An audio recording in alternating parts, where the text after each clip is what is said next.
नमस्कार दोस्तों, मैं Sandeep Sharma ESP Einstein science planet से NCERT क्यूरियोसिटी क्लास 8 का चैप्टर नंबर 3 करेंगे। चैप्टर नंबर 3 के अंदर जितने क्वेश्चन हो सकते हैं, मैक्सिमम पॉसिबल क्वेश्चंस। सीरीज़ का नाम है पूरा पेपर यहीं से। मैंने क्यों सीरीज़ का नाम ये रखा, क्योंकि आप खुद सोचिए, एक चैप्टर में से लगभग 200 क्वेश्चन अगर आज हम कर लेंगे तो बचेगा क्या। हर एंगल से, जितने एंगल से क्वेश्चन बन सकते थे मैंने बनाए हैं, उनको क्लब टुगेदर किया है। अराउंड 55 के क्वेश्चन है इसमें, लेकिन 55 क्वेश्चंस को 3-4 फॉर्म में दे रखा है। इस क्वेश्चन को ऐसे भी पूछा जा सकता है या फिर ऐसे पूछा जा सकता है। इस टाइप के वीडियोस बनाने का मुझे आइडिया कहाँ से आया, अगर आप इवन यूट्यूब पे, नॉट ओनली यूट्यूब चैनल्स पे, इवन पेड कोर्सेज में आपको इस टाइप का फॉर्मेट कहीं नहीं मिलेगा। क्यों? क्योंकि कई बार हुआ बच्चे को क्वेश्चन आता था, क्वेश्चन पेपर अटेम्प्ट करने के बाद जब वो मेरे पास आया तो मैं कहा बेटा ये क्वेश्चन क्यों नहीं किया, ये तो मैंने कराया था। अरे सर, इसका मतलब ये होता है क्या? मुझे तो लगा ये वो क्वेश्चन है ही नहीं। बात समझ रहे हैं? अभी मैं एक एग्जांपल के थ्रू समझाऊंगा आपको कि कैसे क्वेश्चन का जैसे ही फॉर्मेट चेंज कर देता है जो पेपर सेटर है, वो क्वेश्चन को कुछ दूसरे तरीके से पूछ लिया, बच्चे को लगता है कि ये तो कोई क्वेश्चन मैंने किया ही नहीं, वो उसको वहीं छोड़ के आ जाता है। तो इसलिए मैंने क्या किया, क्वेश्चंस पे ज़्यादा कंसंट्रेट किया है कंपैरेटिव टू आंसर। आंसर तो बेसिक्स रहेंगे, 3-4 पॉइंट्स में दिए हैं मैंने, तो उसी के आगे पीछे थोड़ा ऐड करेंगे तो आप आंसर बन जाएगा। लेकिन बच्चे को क्वेश्चन समझना बहुत ज़रूरी है। यंग एज में बच्चा क्वेश्चन को नहीं समझ पाता। अगर सीधा आ जाए डिफाइन हेल्थ तो बड़े आराम से कर देगा, लेकिन वो हेल्थ के दूसरे एस्पेक्ट पूछ लेगा तो बच्चा वहीं डाउन हो जाएगा। क्वेश्चन वही है लेकिन नए फॉर्मेट में। आज हम चैप्टर 3 करेंगे, हेल्थ द अल्टीमेट ट्रेजर। इसमें जैसे मैं यहां बताता हूं, explain the meaning of health. अब बच्चे से पूछा हेल्थ की मीनिंग समझाओ, वो तुरंत डिफाइन कर देगा। बच्चे से पूछा define health, what is health, बच्चा तुरंत कर देगा। लेकिन जैसे ही क्वेश्चन को किसी दूसरे फॉर्मेट में पूछने जाते हैं, बच्चे को लगेगा नहीं यार, ये तो हेल्थ के बारे में क्वेश्चन है ही नहीं। फॉर एग्जाम्पल, जैसे ये बोला, does health means complete physical, mental and social wellbeing और जस्ट एब्सेंस ऑफ डिजीज। समझना क्वेश्चन को, क्या बोल रहा है? क्या हेल्थ का मतलब complete physical, mental and social wellbeing है क्या, या फिर और just absence of disease? Disease नहीं है तो वो हेल्दी है। आपका क्वेश्चन जो चैप्टर है वो यहीं से स्टार्ट हो रहा है कि नॉर्मल एक जनरल आदमी से पूछने जाऊं तो उसको लगता है हेल्थ का मतलब मैं हेल्दी कब हूं, अगर मैं आज बीमार नहीं हूं तो। उसको यही लगता है absence of disease means healthy हूं। लेकिन इस चैप्टर के थ्रू आपको समझाने की कोशिश कर रहा है हेल्थ का मतलब है कंप्लीट, तीनों एंगल से देखना पड़ेगा आपको। उसका फिजिकल भी समझना पड़ेगा, वो बंदा मेंटली भी ठीक ठाक हो, एज वेल एज सोशली भी। सोशली मीन्स भाई फेसबुक पे तो 1000 दोस्त हैं, लेकिन रियल लाइफ में जब वो बीमार हुआ तो कोई उसको पूछने वाला एक बंदा भी नहीं मिला, तो फिर क्या फायदा ऐसे दोस्ती का। आप अपने सोशल नेटवर्किंग में, अपने फैमिली में, अपने दोस्तों के साथ, अपने परिवार में, कुटुंब में एक दूसरे से मिलके रह रहे हैं, पड़ोसियों के साथ अच्छे से रह रहे हैं, स्कूल में अच्छा व्यवहार है, तब आप सोशल वेलबींग की बात कर सकते हैं। तो जैसे ही क्वेश्चन का फॉर्मेट चेंज किया उसने, बात समझो, इस क्वेश्चन का आंसर भी यही है, लेकिन अगर उसने आंसर को घुमा के क्वेश्चन बना दिया तो बच्चा वहां फेल हो जाएगा। बच्चे को तो बस यही प्रैक्टिस है, मीनिंग ऑफ हेल्थ बता देगा, वो हेल्थ को डिफाइन कर देगा, लेकिन जैसे ही क्वेश्चन चेंज किया बोला नहीं हो रहा सर। इसीलिए मैंने ये फॉर्मेट बनाया है। लगभग अराउंड 200 क्वेश्चन आज हम अटेम्प्ट करेंगे, फास्टली चलेंगे, मजा आएगा। हार्डली 1.5 घंटे का सीरीज रहेगा। अगर मजा आए तो बताइएगा। तो नेक्स्ट पूछता है, उसी क्वेश्चन को दूसरे फॉर्मेट में पूछा, उसी क्वेश्चन को यहां, how is health related to physical and mental wellbeing. Health कैसे फिजिकली या फिर हेल्थ कैसे मेंटली आपस में लिंक्ड है। Why is health consider a treasure of life. Health को खजाना क्यों माना गया है, लाइफ का खजाना क्यों माना गया है। या फिर लास्ट में explain the condition of being healthy. अगर मैं हेल्दी हूं तो उसकी कंडीशन क्या होगी। सभी का मतलब वही है, हेल्थ के बारे में पूछने की सोच रहे हो। Health means complete physical, mental and social wellbeing. इस चैप्टर का जो निचोड़ है वो यही है बेटा कि हेल्थ का मतलब physical, mental and social wellbeing ही है।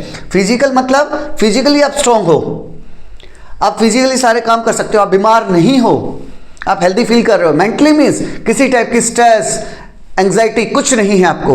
एंड सोशल का मतलब जैसे मैंने बताया, आपके दोस्त अच्छे खासे दोस्त हैं, आप अपने दोस्तों के साथ अपनी प्रॉब्लम्स, अपनी खुशियां, अपने दुख, प्यार, मोहब्बत सब कुछ शेयर कर सकते हो। फैमिलीज का कोई इश्यू है तो वो शेयर कर सकते हो, तब आप सोशल वेलबींग हो। It is not only absence of disease, जैसे मैंने बताया कि ऐसा नहीं है कि एब्सेंस ऑफ डिजीज का मतलब हेल्थ है, नहीं, it is not only absence of disease. ये पहले का कॉन्सेप्ट था, ये पहले का कॉन्सेप्ट था, लेकिन अभी जिस एक बात बताना चाहूंगा बेटा, एज पर साइकोलॉजिस्ट आज के बच्चे आज तक के इतिहास के सबसे बुरे टाइम से गुजर रहे हैं। इतने बुरे टाइम से हम नहीं गुजरे थे जितने बुरे टाइम से आप लोग गुजर रहे हो। हम आपके ग्रैंड पेरेंट्स नहीं गुजरे थे, कोई नहीं गुजरा था जितने बुरे टाइम से आप लोग गुजर रहे हो। इतना प्रेशर है बच्चे के ऊपर, सोच नहीं सकते, तो इसीलिए उन्होंने ये कॉन्सेप्ट ऐड किया है। It is not absence of disease, a healthy person works efficiently and happily. Efficiently करेगा और साथ में खुश होकर करेगा। जैसे आपने घरों में माहौल देखा होगा, पेरेंट्स अगर बच्चे से मारपीट करवा के कोई काम करवा रहे हैं तो इसका मतलब हैप्पीली नहीं कर रहा है। अगर वो खुशी खुशी हाँ पापा बताइए मैं क्या करूं, मम्मी बताइए मैं क्या करूं, तब मजा है काम करने का, वही यहां समझा रखा है। Explain why health is important in life. Health की इंपॉर्टेंस पूछना चाह रहा है, कैसे इंपॉर्टेंट है। How does good health help the person grow. अगर एक आदमी हेल्दी है तो कैसे वो ग्रो करने में हेल्प करता है। दूसरे एंगल से समझिए कि मान लिया किसी आदमी फिजिकली तो स्ट्रांग है, लेकिन अगर वो स्ट्रेस में है, स्टिग्मा है, कोई एंग्जाइटी है, परेशानी है, तो वो एक हेल्दी नहीं रहेगा और वो अच्छे से ग्रो नहीं कर पाएगा, Why is health essential for success? अगर आप लोगों की बात करूं जो 8th क्लास के बच्चे हैं, तो अभी से बहुत से बच्चों ने सोच लिया होगा मुझे IIT करना है, नीट जाना है, IAS बनना है, तो कैसे उन्हें ये सक्सेस मिल पाएगी, ये सक्सेस कैसे मिल पाएगी, हेल्थ उसके लिए ज़रूरी क्यों है। सीधी सी बात है बेटा, आप एक बात बताइए, अगर आपकी तबीयत खराब है, आप फिजिकली अगर डाउन है, आप फिजिकली डाउन है, तो क्या आप उस दिन पढ़ाई कर पाएंगे? नहीं कर पाएंगे। इवन आपको स्कूल भी स्किप करना पड़ सकता है। ठीक है, कोई बात नहीं, आप फिजिकली स्ट्रांग हैं, आप डिजीज से बचे हुए हैं, तो आपको लग रहा है कि मैं बिल्कुल ठीक ठाक हूं। लेकिन क्या आपका दिमाग, अगर आपके दिमाग में बहुत कुछ चल रहा है, टीचर बोर्ड पे पढ़ा रहा है और आपका दिमाग कहीं और चल रहा है कि मेरे साथ ऐसा क्यों हुआ, बच्चे मेरे को बुली क्यों करते हैं, क्या मैं बहुत पतला हूं, क्या मैं बहुत मोटा हूं, मैं कैसे इम्प्रोवाइज करूं, तो वो बच्चा नहीं पढ़ाई कर पाएगा। तो बच्चे को हर एंगल से जैसे आपकी बुक में 3 एस्पेक्ट पे इंपॉर्टेंस दी गई है, फिजिकल, मेंटल एंड सोशली। अगर बच्चा तीनों एंगल से फिट है तभी वो सक्सेस की बात करेगा। Explain the value of good health. Good health की वैल्यू बताइए या फिर इंपॉर्टेंस बताइए, एक ही बात है। इंपॉर्टेंस में क्या बताएंगे? Good health increases working capacity. अगर आपकी गुड हेल्थ है तो आपकी वर्किंग कैपेसिटी मल्टीपल टाइम्स हो जाएगी, आप मोर देन 100% दे सकते हैं। अगर आप दिल से करेंगे, कोई काम हैप्पीली करेंगे, तो मोर देन 100% दे सकते हैं। तो क्यों आपका सक्सेस नहीं मिलेगी, मुझे ये बताइए। बेटा देखो, मैंने क्या किया, 3-4 पॉइंट्स में दिया है, लेकिन ऐसा नहीं कि 3-4 पॉइंट्स में ही आप आंसर करके आएंगे। हो सकता है 2 नंबर में है, 3 नंबर में है, तो आप 3 पॉइंट 4 पॉइंट लिख के ही कोई दिक्कत नहीं, चलेगा।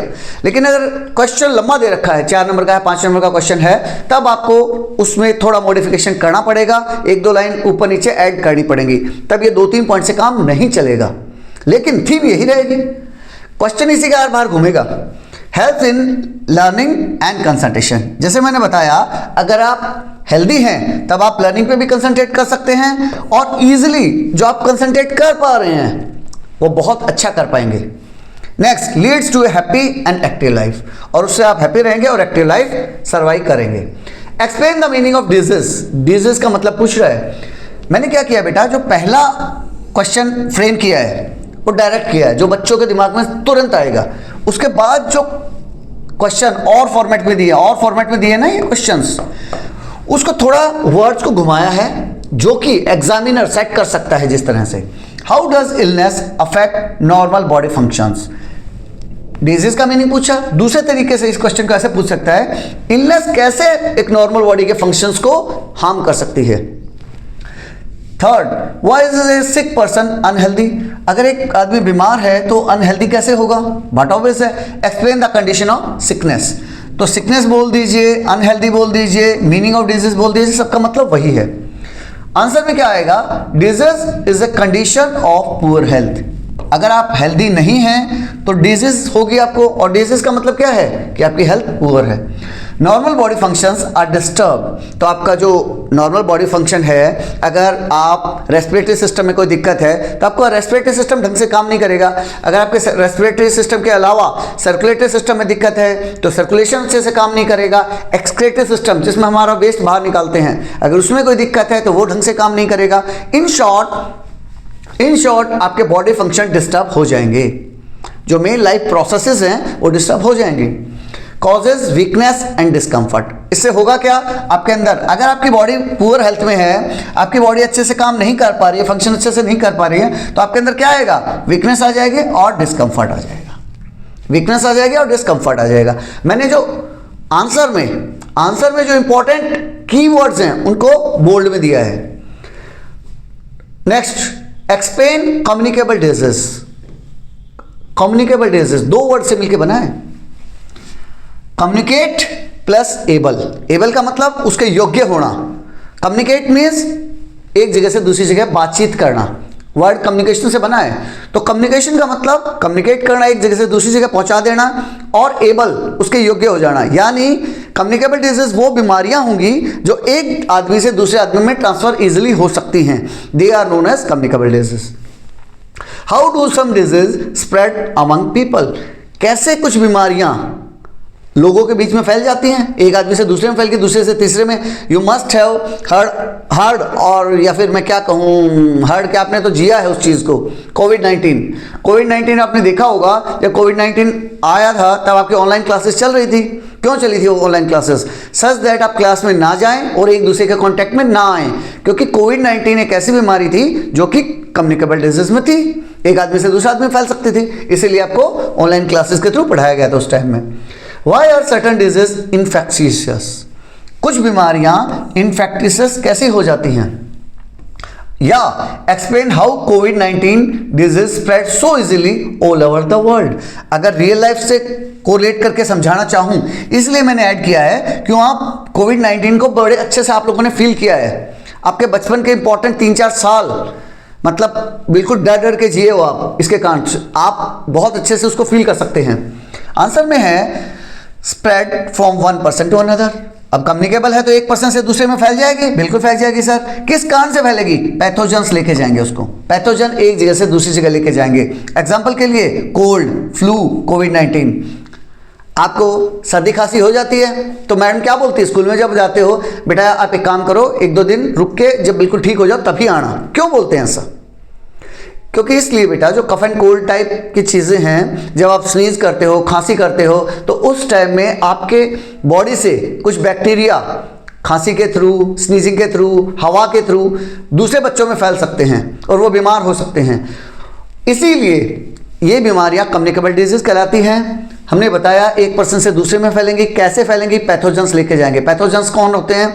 वो डिजीज कॉजिंग माइक्रोब्स हैं जो एक जगह से दूसरी जगह ट्रांसफर करते हैं। कैसे कर सकते हैं? ये बीमारियां हवा से भी फैल सकती हैं, एयर से, वाटर से, हम साथ खाना खा रहे हैं उससे, हाथ मिलाने से, पर्सनल कांटेक्ट से, किसी भी तरीके से फैल सकती हैं। अगर लंबा क्वेश्चन आता है तो ये सब पॉइंट आप ऐड कर दीजिएगा, अगर बिल्कुल छोटा है तो इस टाइप से आप आंसर कर दीजिएगा। अब इसका उल्टा, कम्युनिकेबल डिजीज मुझे समझ आ गई सर, जो एक से दूसरे में फैल पाती हैं। तो नॉन कम्युनिकेबल कौन सी होंगी? उसका उल्टा, जो एक से दूसरे में ना फैल पाए। तो जिसको भी नॉन कम्युनिकेबल डिजीज होगा, तुम देखा होगा, मान लिया कैंसर है, बीपी है, शुगर है, तो कभी मम्मी कहती है कि उसको, उस अंकल को कैंसर है तो उनसे जाके ना मिलो। आप मिल सकते हो, नो इशू। आपके पेरेंट्स के साथ इवन हम मिलने जाते हैं उनसे। किसी को बीपी है, मैडम को, टीचर को, आपके पेरेंट्स में से, तो हम उनसे कोई दूर नहीं रहने की कोशिश करते। शुगर में हम कोई दूर रहने की कोशिश नहीं करते। क्यों नहीं करते? क्योंकि वो बीमारी फैलती नहीं है, एक से दूसरे में नहीं जाएंगी, तो वो किस कैटेगरी में आ जाएंगी? नॉन कम्युनिकेबल डिजीज में। इस क्वेश्चन को दूसरे तरीके से पूछ सकता है, why do some disease not spread? उसका उल्टा, कुछ बीमारियां क्यों नहीं फैलती हैं? Explain lifestyle related disease. ये वर्ड बहुत इंपॉर्टेंट है इस चैप्टर में। आपके इस चैप्टर में ये वर्ड्स कीवर्ड्स हैं बेटा। अगर आंसर लिखेंगे और नॉन कम्युनिकेबल डिजीज आता है तो ये वर्ड अगर आपने ऐड नहीं किया तो समझो आधा क्वेश्चन मिस कर रहे हो आप। इनको लाइफस्टाइल रिलेटेड डिजीज बोला गया है। क्योंकि एक तो ये दूसरे से नहीं आती, दूसरा इसका मेन रीज़न क्या है कि हमारी लाइफस्टाइल गड़बड़ हो गई है। हम रात में 12, 1, 2 बजे तक पार्टी कर रहे हैं। अर्ली मॉर्निंग, जो हमारे दादा दादी वगैरह थे उनके टाइम में वो लोग 4 बजे उठते थे तो बीमार नहीं होते थे। आजकल हम कितने बजे उठ रहे हैं? सच बताना, अगर आप स्कूल नहीं जा रहे हो तो बहुत से बच्चे ऐसे होंगे जो सुबह 10 बजे 11 बजे उठते हैं। अब एक बात बताओ, जब आपकी शुरुआत ही सुबह की 10-11 बजे होगी तो दिन कैसे हेल्दी रहेगा? 10-11 बजे उठे, ब्रश किया तो किया, नहीं किया तो कोई बात नहीं, मम्मी नाश्ता दे दो, फटाफट मुझे खेलने जाना है, खेलने निकल गए। छुट्टी के दिनों में यही चलता है। तो इससे क्या हुआ, हमें लाइफ स्टाइल रिलेटेड डिजीज आ गई बहुत सारी। उसके बाद ठीक है, उसके बाद लंच वगैरह किया, थोड़ी देर आराम किया, फिर शाम में आज गोलगप्पे खा के आते हैं, आज पिज़्ज़ा खा के आना है, आज डोसा खा के आना है, बाहर की चीज़ें खा रहे हैं।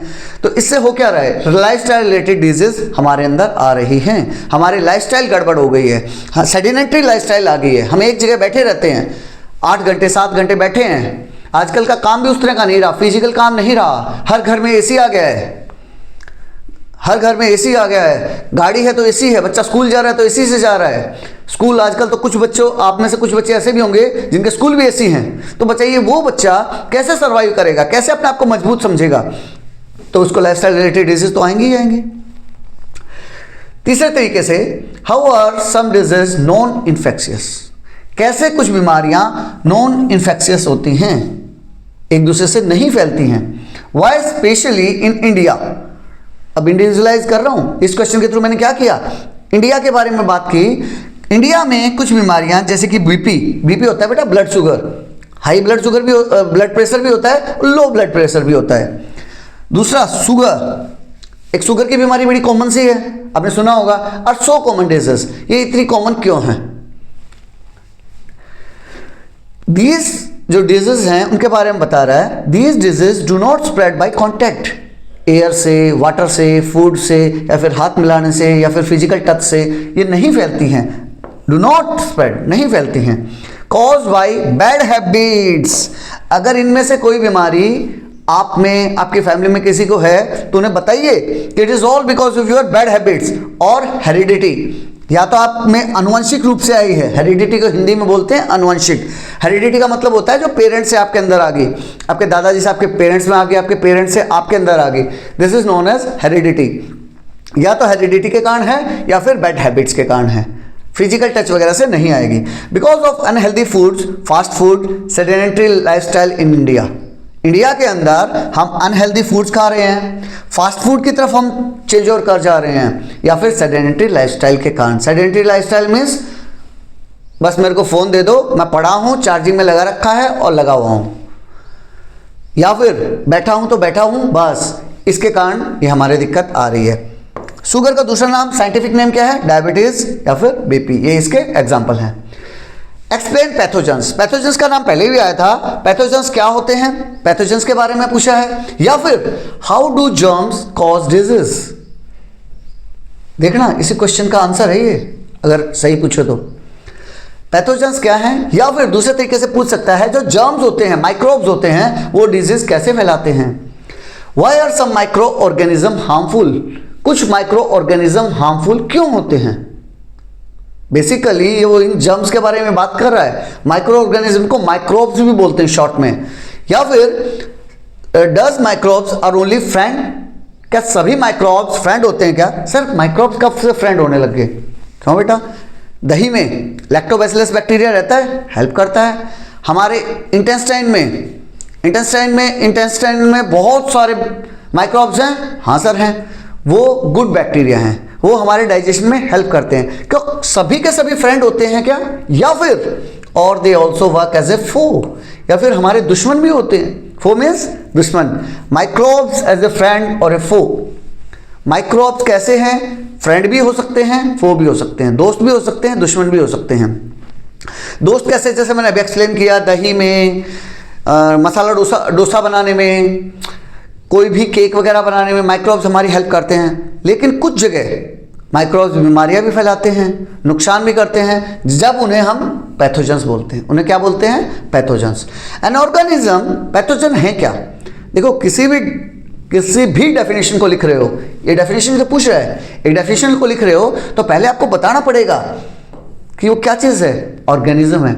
जैसे मैं एक बात पूछता हूँ, डिफाइन पूजा, मैंने आप लोगों से क्वेश्चन पूछा डिफाइन पूजा, पूजा को डिफाइन करो, तो कोई बच्चा तो कहेगा puja is the process, puja वो प्रोसेस है।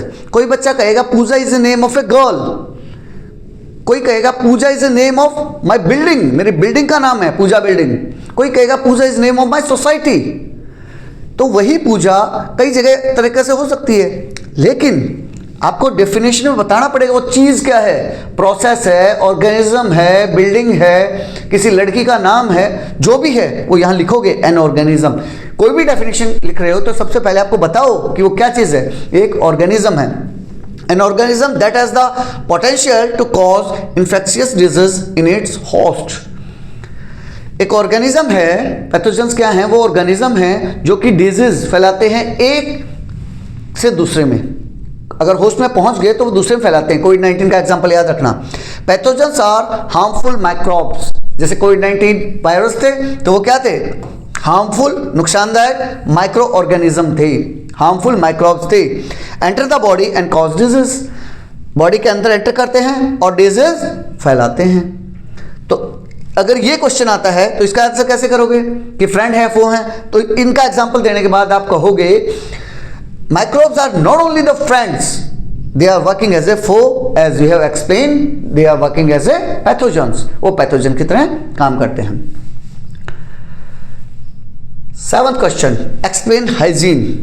हाइजीन को एक्सप्लेन करो। हाइजीन का मतलब सिंपल वर्ड्स में क्या कहते हैं, साफ सफाई। Why should cleanliness be maintained?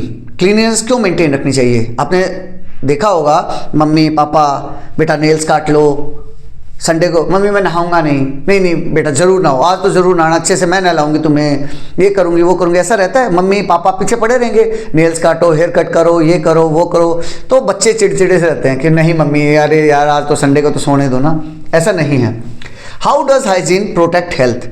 जो साफ सफाई रखते हैं वो हेल्थ को, हाइजीन का कॉन्टैक्ट हेल्थ से कैसे है, ये दोनों हाइजीन और हेल्थ आपस में कोरिलेट कैसे हैं? या फिर explain healthy cleanliness habits, healthy cleanliness की हैबिट्स को एक्सप्लेन करो।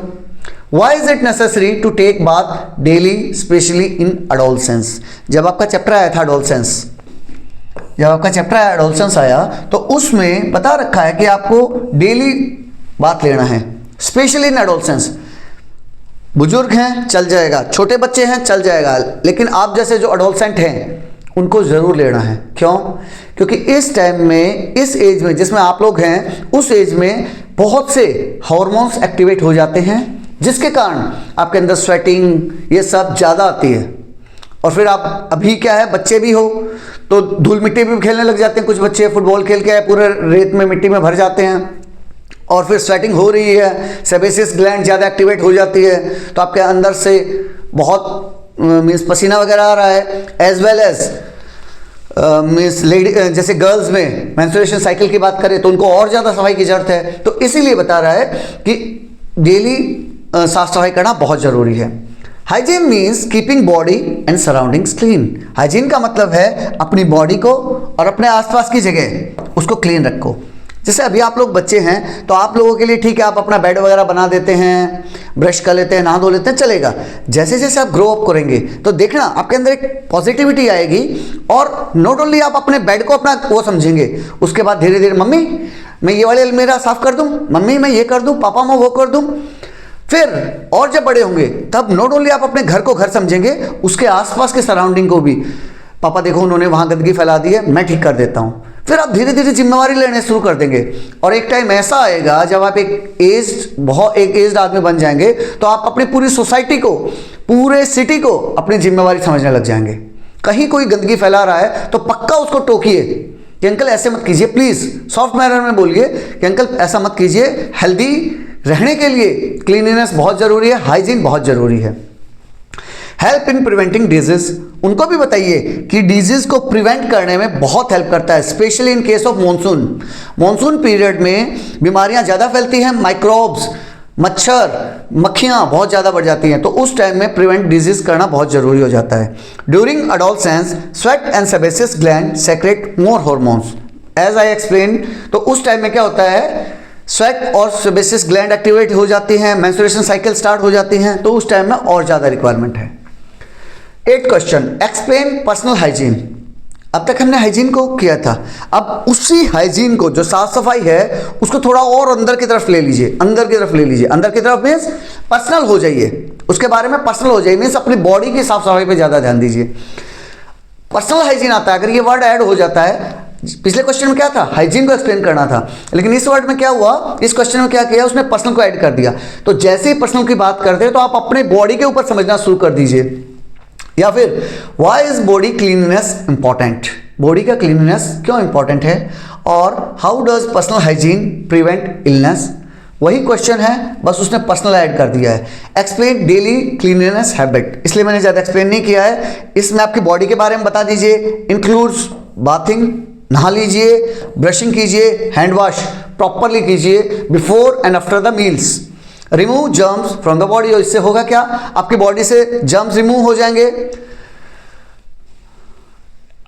पहले हेल्थ को समझाया, फिर पर्सनल हेल्थ को समझाया, अब ये पर्सनल से बाहर निकल के समझा रहा है कम्युनिटी हेल्थ को बताइए। कम्युनिटी मीन्स आपके आसपास का एरिया, अपने सराउंडिंग्स, अपने जो सोसाइटी में रह रहे हैं उसके बारे में, कम्युनिटी के बारे में, जहां आप रह रहे हैं गांव में, शहर में, उस कम्युनिटी के बारे में कैसे साफ सफाई रखेंगे, आपका क्या रोल है, आप कैसे उसे मेंटेन रख सकते हैं।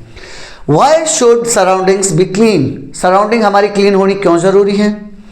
या फिर how does cleanness protect society, cleanness society को मेंटेन करने में कैसे, ठीक है मुझे तो समझ आ गया कि मेरी बॉडी के लिए ज़रूरी है, लेकिन सोसाइटी के लिए क्यों ज़रूरी है, बेटा सोसाइटी के लिए भी उसी तरह से ज़रूरी है जैसे आपके लिए है।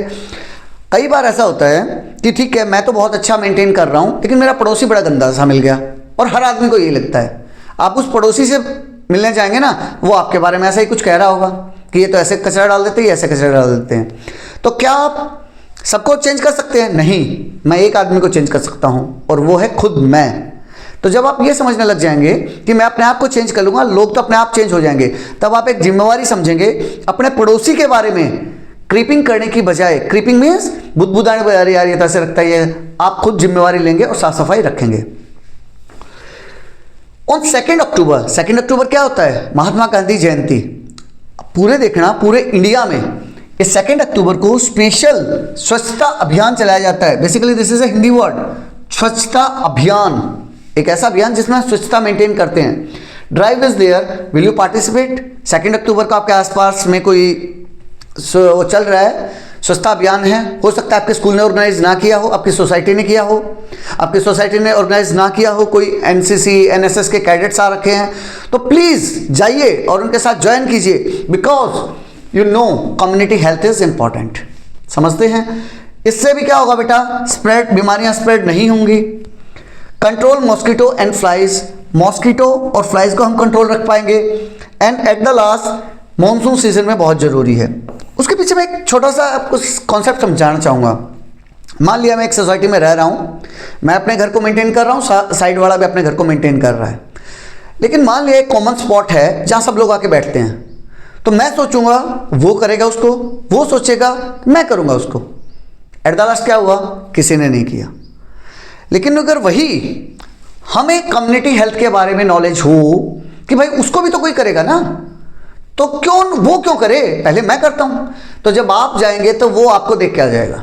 हो सकता है हफ्ते में एक दिन आपने कर दिया, 2 बार आपने कर दिया, 3 बार आपने कर दिया, उसके बाद उसका मूड करेगा, बोला यार ये लड़का बहुत अच्छा है, साफ सफाई करता है, क्यों ना अब की बार मैं कर देता हूं। तो आप देखेंगे कभी ना कभी वो कर देगा। इस टाइप से कम्युनिटी हेल्थ मेंटेन रह पाएगी। Explain how disease spread, disease कैसे स्प्रेड करती हैं। How do infections move from one person to another, infection एक आदमी से दूसरे में कैसे फैल जाएगा, मतलब वही है, देखो इन्फेक्शन कैसे एक आदमी से दूसरे में फैल जाएगा, या फिर डिजीज कैसे स्प्रेड होंगी, मतलब वही है, मतलब बिल्कुल वही है, लेकिन वर्ड चेंज कर दिए बस। Explain modes of disease transmission, disease transmission के कौन कौन से मोड हो सकते हैं, कैसे कैसे डिजीज ट्रांसमिट हो सकती हैं।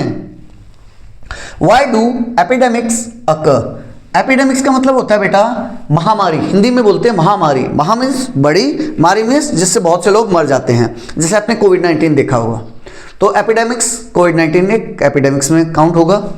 तो कैसे ये बीमारियां फैलती हैं, सिंपल सा है, स्प्रेड थ्रू एयर, हवा से फैल जाएंगी, वाटर, अगर कॉन्टेमिनेटेड वाटर पी लेंगे, रिसेंटली जैसे अभी मैं Jan 26 में ये वीडियो रिकॉर्ड कर रहा हूं, तो अभी आपने देखा होगा इंदौर में, गांधीनगर में रिसेंटली कम से कम 100-200 लोग दोनों सिटीज में बीमार हो गए because of this water contamination.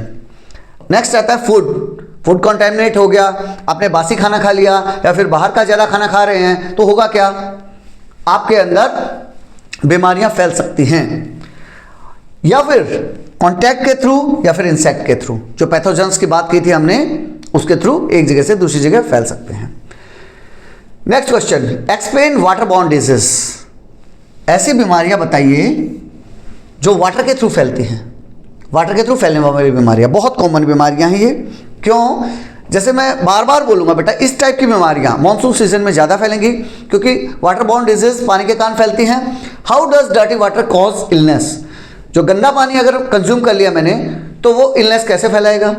Explain disease cause by unsafe water. Unsafe water कैसे बीमारियां फैला सकता है। आंसर में है cause by drinking contaminated water. Contaminated का मतलब ऐसा पानी पी लिया मैंने जिसके अंदर कुछ माइक्रोब्स, बीमारियां उसके अंदर ऐड हो गई हैं, उसे कॉन्टेमिनेटेड वाटर बोलते हैं।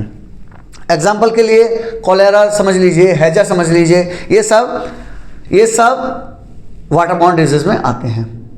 सेकंड आ गया, हमने वाटर बॉर्न समझ लिया। अब जो बीमारियां हवा से फैलती हैं, कोविड-19 हवा से फैलता था, ध्यान है आपको। मैं बोला वो हवा में ट्रैवल करके किसी दूसरे ने उसमें सांस ले लिया, इसीलिए तो मास्क लगा के रखते थे हम। कोरिलेट कर पा रहे हो? मास्क किस लिए लगा के रखते थे कि मान लिया कोई सामने वाला वायरस को छोड़ भी रहा है हवा में, तो वो वायरस मेरे मास्क पे रह जाए, मेरी बॉडी के अंदर ना जा पाए। तो वो कैसे फैला? वो एयर बॉर्न डिजीज के कारण फैला। वो कैसी बीमारी थी? Air borne disease. अगर आप इस टाइप से बेटा कोरिलेट करके पढ़ेंगे ना तो बड़ा इजीली आपको याद करने की जरूरत ही नहीं है, और जरूरत नहीं इसलिए मैंने बिल्कुल देखो आंसर बिल्कुल छोटे छोटे डाले हैं, क्योंकि अगर आप क्वेश्चन को अच्छे से समझ रहे हैं, उसको कोरिलेट कर पा रहे हैं, तो आपके चैप्टर्स बड़े सिंपल से हैं, बड़े अच्छी साइंस दी है आपकी book curiosity. How do disease spread through air. बीमारियां हवा से कैसे फैलती हैं। Why does sneezing spread illness. जो स्नीजिंग है, हम जो खांसी करते हैं, जुकाम में छींकते हैं, उसके कारण इलनेस कैसे होती है। कफिंग की मैंने, ऐसे हाथ क्यों लगाते हैं? क्यों? अगर मैं कफिंग कर रहा हूं तो अगर उसके अंदर कुछ माइक्रोब्स भी हैं तो वो मेरे हाथ में रह जाए, मैं तो पहले से बीमार हूं, लेकिन अगर उसी की जगह मैं किसी के दूसरे के मुंह पे ऐसे खांसी कर दूंगा तो वो माइक्रोब्स उसकी बॉडी में चले जाएंगे, वो वायरस बैक्टीरिया उसकी बॉडी में जा सकते हैं। Explain infection through breathing. ऐसे इन्फेक्शन बताइए जो ब्रीदिंग के कारण होते हैं। जैसे आप अभी दिल्ली को देख रहे होंगे, वहां का AQI air quality index 700 cross कर गया। बताइए, एयर क्वालिटी इंडेक्स बताता है कि बेटा उसके अंदर कितने पॉल्यूटेंट्स हैं, एयर क्वालिटी के बारे में बताता है कि कितने पॉल्यूटेंट्स हैं। तो अगर ऐसे हवा में मैं सांस लूंगा तो मेरे वो ब्रीदिंग के थ्रू मेरी बॉडी में, मेरे लंग्स में चले जाएंगे और मुझे रेस्पिरेटरी डिजीज हो सकती हैं। वही बता रहा है जो इस टाइप की बीमारियां होती है, जो एयरबॉर्न डिजीज हैं, ये स्प्रेड करती हैं कैसे? कफिंग से और स्नीजिंग से। और जर्म एंटर करते हैं कैसे? एयर के थ्रू। कैसे एंटर करेंगे हमारी बॉडी में? एयर के through. 13 question, explain food poisoning. हमने वाटर को समझा, एयर को समझा, अब फूड कंटेमिनेशन के बारे में बात कर रहा है। फूड कंटेमिनेशन बोल दे, फूड पॉइजनिंग बोल दे, मतलब एक ही है। How does spoiled food affect health. जैसे ब्रेड लेके आए आप घर पे, 3 दिन 4 दिन रखे हैं, उसके ऊपर ग्रीन ग्रीन फंगस आ जाता है, तो क्या आप उसे कंज्यूम करते हैं? नहीं करते। क्यों नहीं करते? क्योंकि वो कैसा हो गया बेटा? फूड पॉइजनिंग हो गया, फूड खराब हो गया, उसमें बहुत सारे माइक्रोब्स आ गए हैं। तो क्या सर जब हम लेके आते हैं तो उसको कोई माइक्रोब्स नहीं होता है, तब भी माइक्रोब होता है, लेकिन वो मल्टीप्लाई नहीं हुआ होता। वो मल्टीप्लाई नहीं हुआ, अभी लिमिटेड अमाउंट में है, अब आप उसको कंज्यूम कर सकते हैं। लेकिन अगर मल्टीप्लाई हो गया है, विजुअल हो गया, आपकी आंखों से दिखने लग गया, इतना ज्यादा हो गया, तो मत लीजिए। Why does contaminated food cause illness. Contaminated food से बीमारियां कैसे होंगी। Explain illness due to unsafe food. जो हम बाहर का खाना खाते हैं मोस्ट ऑफ द टाइम वो अनसेफ फूड की कैटेगरी में ही आएगा। Why it is advise not to consume stale food. Stale food का मतलब होता है, स्टेल का मतलब बासी। बासी खाना हमें क्यों नहीं खाना चाहिए, ऐसा एडवाइस क्यों किया गया है? Because it is cause by eating contaminated food. जो फूड पॉइजनिंग है वो कैसे हुई? कॉन्टेमिनेटेड फूड से हुई। Different microbe develop in stele food. अब ये स्टेल फूड क्यों नहीं खाना चाहिए? क्योंकि बहुत से माइक्रोब्स उसमें डेवलप हो गए हैं। Leads to vomiting and diarrhoea. उससे क्या होगा? अगर आप कुछ गंदा खा लोगे तो आपके इंडाइजेशन हो जाएगा, इंडाइजेशन हो जाएगा तो वोमिटिंग होगी, डायरिया होगा, उस टाइप की बीमारियों के सिम्टम आपको दिखाई देंगे। नेक्स्ट आता है explain the importance of washing hands before and after the meal. Hand wash क्यों करना चाहिए? Why does hand washing prevent disease? जो हैंड वॉश है वो कैसे आपको बचा लेता है? Why should hands be wash before meal, before and after meal हाथ क्यों धोने चाहिए? या फिर एक्सप्लेन हैंड हाइजीन। डायरेक्ट अगर क्वेश्चन आ जाए हैंड हाइजीन क्या होता है तो आप तब भी वही हैंड वॉशिंग के बारे में एक्सप्लेन करेंगे। इससे होगा क्या? हार्मफुल जर्म्स रिमूव हो जाएंगे। तो एक प्रॉपर प्रोसीजर होता है, ऐसे नहीं जो बच्चे जल्दी जल्दी में हाथ धो लेते हैं वो नहीं करना चाहिए। प्रॉपर प्रोसीजर होगा। आप उंगलियों में उंगली डालेंगे, पीछे से आगे से, इस टाइप से कम नहीं तो 30 सेकेंड अच्छे से सोप लगाने के बाद हैंड वॉश कीजिए, तभी आपके माइक्रोब्स कम हो पाएंगे। जीरो तो तब भी नहीं है। इससे होगा क्या? इन्फेक्शन बच जाएगा हमारा। इससे होगा क्या? इन्फेक्शन से बच जाएंगे। जो इस टाइप के बीमारियां फैलाने वाले जर्म्स हैं वो वहीं खत्म, हम लोग सर्वाइव कर जाएंगे। नेक्स्ट आता है explain balance diet. 6th class onward पढ़ते आ रहे हैं आप लोग, 6th क्लास से बैलेंस डाइट के बारे में पढ़ते आ रहे हैं। ऐसी डाइट जो कि प्योरली बैलेंस है, जिसमें सब कुछ है। सब कुछ मीन्स क्या चीजें? Vitamin, protein, mineral, roughage, water, सब कुछ, सब के सब कंस्टिट्यूएंट्स हैं। Why should food be nutritious? खाना न्यूट्रिशियस क्यों होना चाहिए? स्पेशली आप लोगों को तो न्यूट्रिशियस फूड की ज़्यादा ज़रूरत है। आपके फूड में प्रोटीन रिच ज़्यादा खाना चाहिए, क्योंकि अभी आपकी हड्डियाँ, आपका बॉडी डेवलप कर रहा है, तो आपको प्रोटीन रिच फूड की ज़्यादा ज़रूरत है। How does diet affect health? Diet का हमारी हेल्थ पे क्या असर पड़ता है? डाइट और हेल्थ आपस में कैसे कोरिलेटेड हैं? जो मैं खा रहा हूँ उसी हिसाब से तो मेरी बॉडी डेवलप होगी ना। Explain importance of healthy food. Healthy food की इंपॉर्टेंस को एक्सप्लेन कीजिए। इससे क्या होगा बेटा? Provide all nutrients. जब आप ऑल न्यूट्रिएंट्स दे रहे हैं तो उसके साथ में एग्जाम्पल भी दे दीजिए। विटामिन, प्रोटीन, मिनरल्स, ये सब, कार्बोहाइड्रेट्स, फैट्स, वाटर, रफेज साथ रहते हैं बेटा बेसिकली। कुछ बुक्स में 5 ही दिए होते हैं, रफेज एंड वाटर को बाद में ऐड कर देते हैं। अदरवाइज टोटल आप करोगे तो टोटल 7 टाइप के ये रहेंगे अपने न्यूट्रिएंट्स, तो उनके नाम भी लिख दीजिए। Build immunity and energy. और इससे क्या होगा बेटा? इम्यूनिटी डेवलप होगी और एनर्जी मिलेगी। हाँ, अगर कुछ ये हो सकता है ये क्वेश्चन 5 नंबर में आ जाए, तब आप क्या करोगे? तब बैलेंस डाइट, ऑल न्यूट्रिएंट्स वगैरह लिख के सभी जो विटामिन, प्रोटीन्स वगैरह हैं उनको थोड़ा थोड़ा एक्सप्लेन कर दीजिए। विटामिन का क्या रोल है, प्रोटीन का क्या रोल है, किस में मिलता है, उस टाइप से आप पूरा एक्सप्लेन कर दीजिए, तो पूरा 5 नंबर का क्वेश्चन आपका तैयार हो जाएगा। जब न्यूट्रिशन के बारे में बात की तो क्या माल न्यूट्रिशन के बारे में बात ना करें? उसका अपोजिट 2 वर्ड से मिलकर बना है। न्यूट्रिशन के बारे में हम समझ चुके हैं। न्यूट्रिशन क्या है? न्यूट्रिएंट्स को लेना न्यूट्रिशन है। और अगर न्यूट्रिएंट्स नहीं मिल पाते मुझे तो क्या हो जाएगा? That is known as malnutrition. Nutrition की कमी हो जाएगी। जैसे आप देखते होगे बेटा, जो झुग्गी झोपड़ी में बच्चे रहते हैं, गरीब बच्चे हैं, जिनको अच्छे से भोजन नहीं मिल पाता, अच्छे से उनको न्यूट्रिएंट फूड नहीं मिल पाता, प्रोटीन रिच फूड नहीं मिल पाता, तो वो लोग क्या करते हैं? वो बेचारे कमज़ोर रह जाते हैं, अच्छे से ग्रो नहीं कर पाते, हाइट में भी छोटे रह जाएंगे, ड्वार्फिज्म भी आ जाएगा, बौने भी रह जाएंगे, या फिर पतले रहेंगे, अच्छे से बॉडी डेवलप नहीं हो पाती है। उसके पीछे रीजन क्या है? Malnutrition. How does lack of nutrients affect health? अगर लैक ऑफ न्यूट्रिएंट्स है, न्यूट्रिएंट्स की कमी है, तो उससे मेरे हेल्थ पे क्या असर पड़ेगा? मैं अच्छे से डेवलप नहीं कर पाऊंगा। Why is mall nutrition dangerous? Mall nutrition खतरनाक क्यों है? Explain poor nutrition effects. अगर मैं बैलेंस डाइट ना लूं, क्वेश्चन को दूसरे तरीके से भी आ सकता है, अगर मैं बैलेंस डाइट ना लूं तो मेरे ऊपर क्या इफेक्ट पड़ेंगे? या फिर अगर केस बेस्ड स्टडी आ जाती है तो जैसे इस टाइप से डायरेक्ट किसका नाम ले दिया, सोनू एक बच्चा है, सोनू की जगह मोनू आ जाए, रमेश आ जाए, कैलाश आ जाए, रामू आ जाए, कुछ भी आ जाए। आपका क्लासमेट है, वेरी लीन एंड थिन, कैसा है? बहुत पतला है, कमजोर है। What may be the reason? इसके पीछे रीजन क्या हो सकता है? उसने ये क्या किया? ये केस बेस्ड क्वेश्चन है, इंडिविजुअलाइज कर दिया।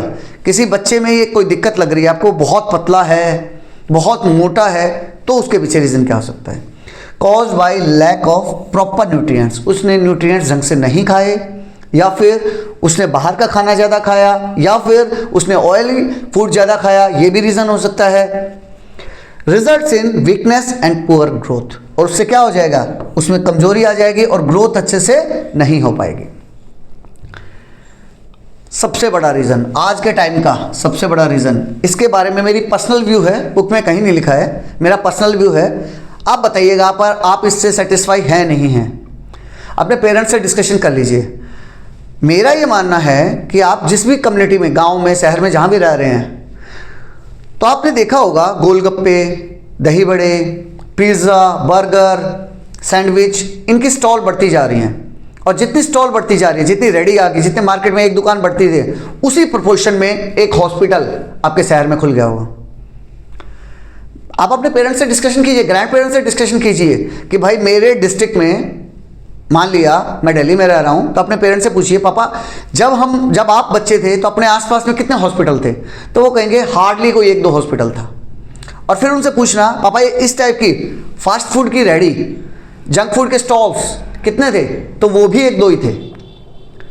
जैसे जैसे ये स्टॉल बढ़ते जा रहे हैं वैसे वैसे एक एक हॉस्पिटल बढ़ता जाएगा। अब देखना हर एक शहर में, हर एक बड़े शहर में, एक बड़ा शहर तो छोड़ दीजिए, इवन डिस्ट्रिक्ट हेडक्वार्टर में भी एक सिटी के सेंटर में पूरा हॉस्पिटल का एरिया होगा, जिसके आसपास ये हड्डी का डॉक्टर है, ये कान का डॉक्टर है, ये आँख का डॉक्टर है, ये वो डॉक्टर है, ये वो डॉक्टर है।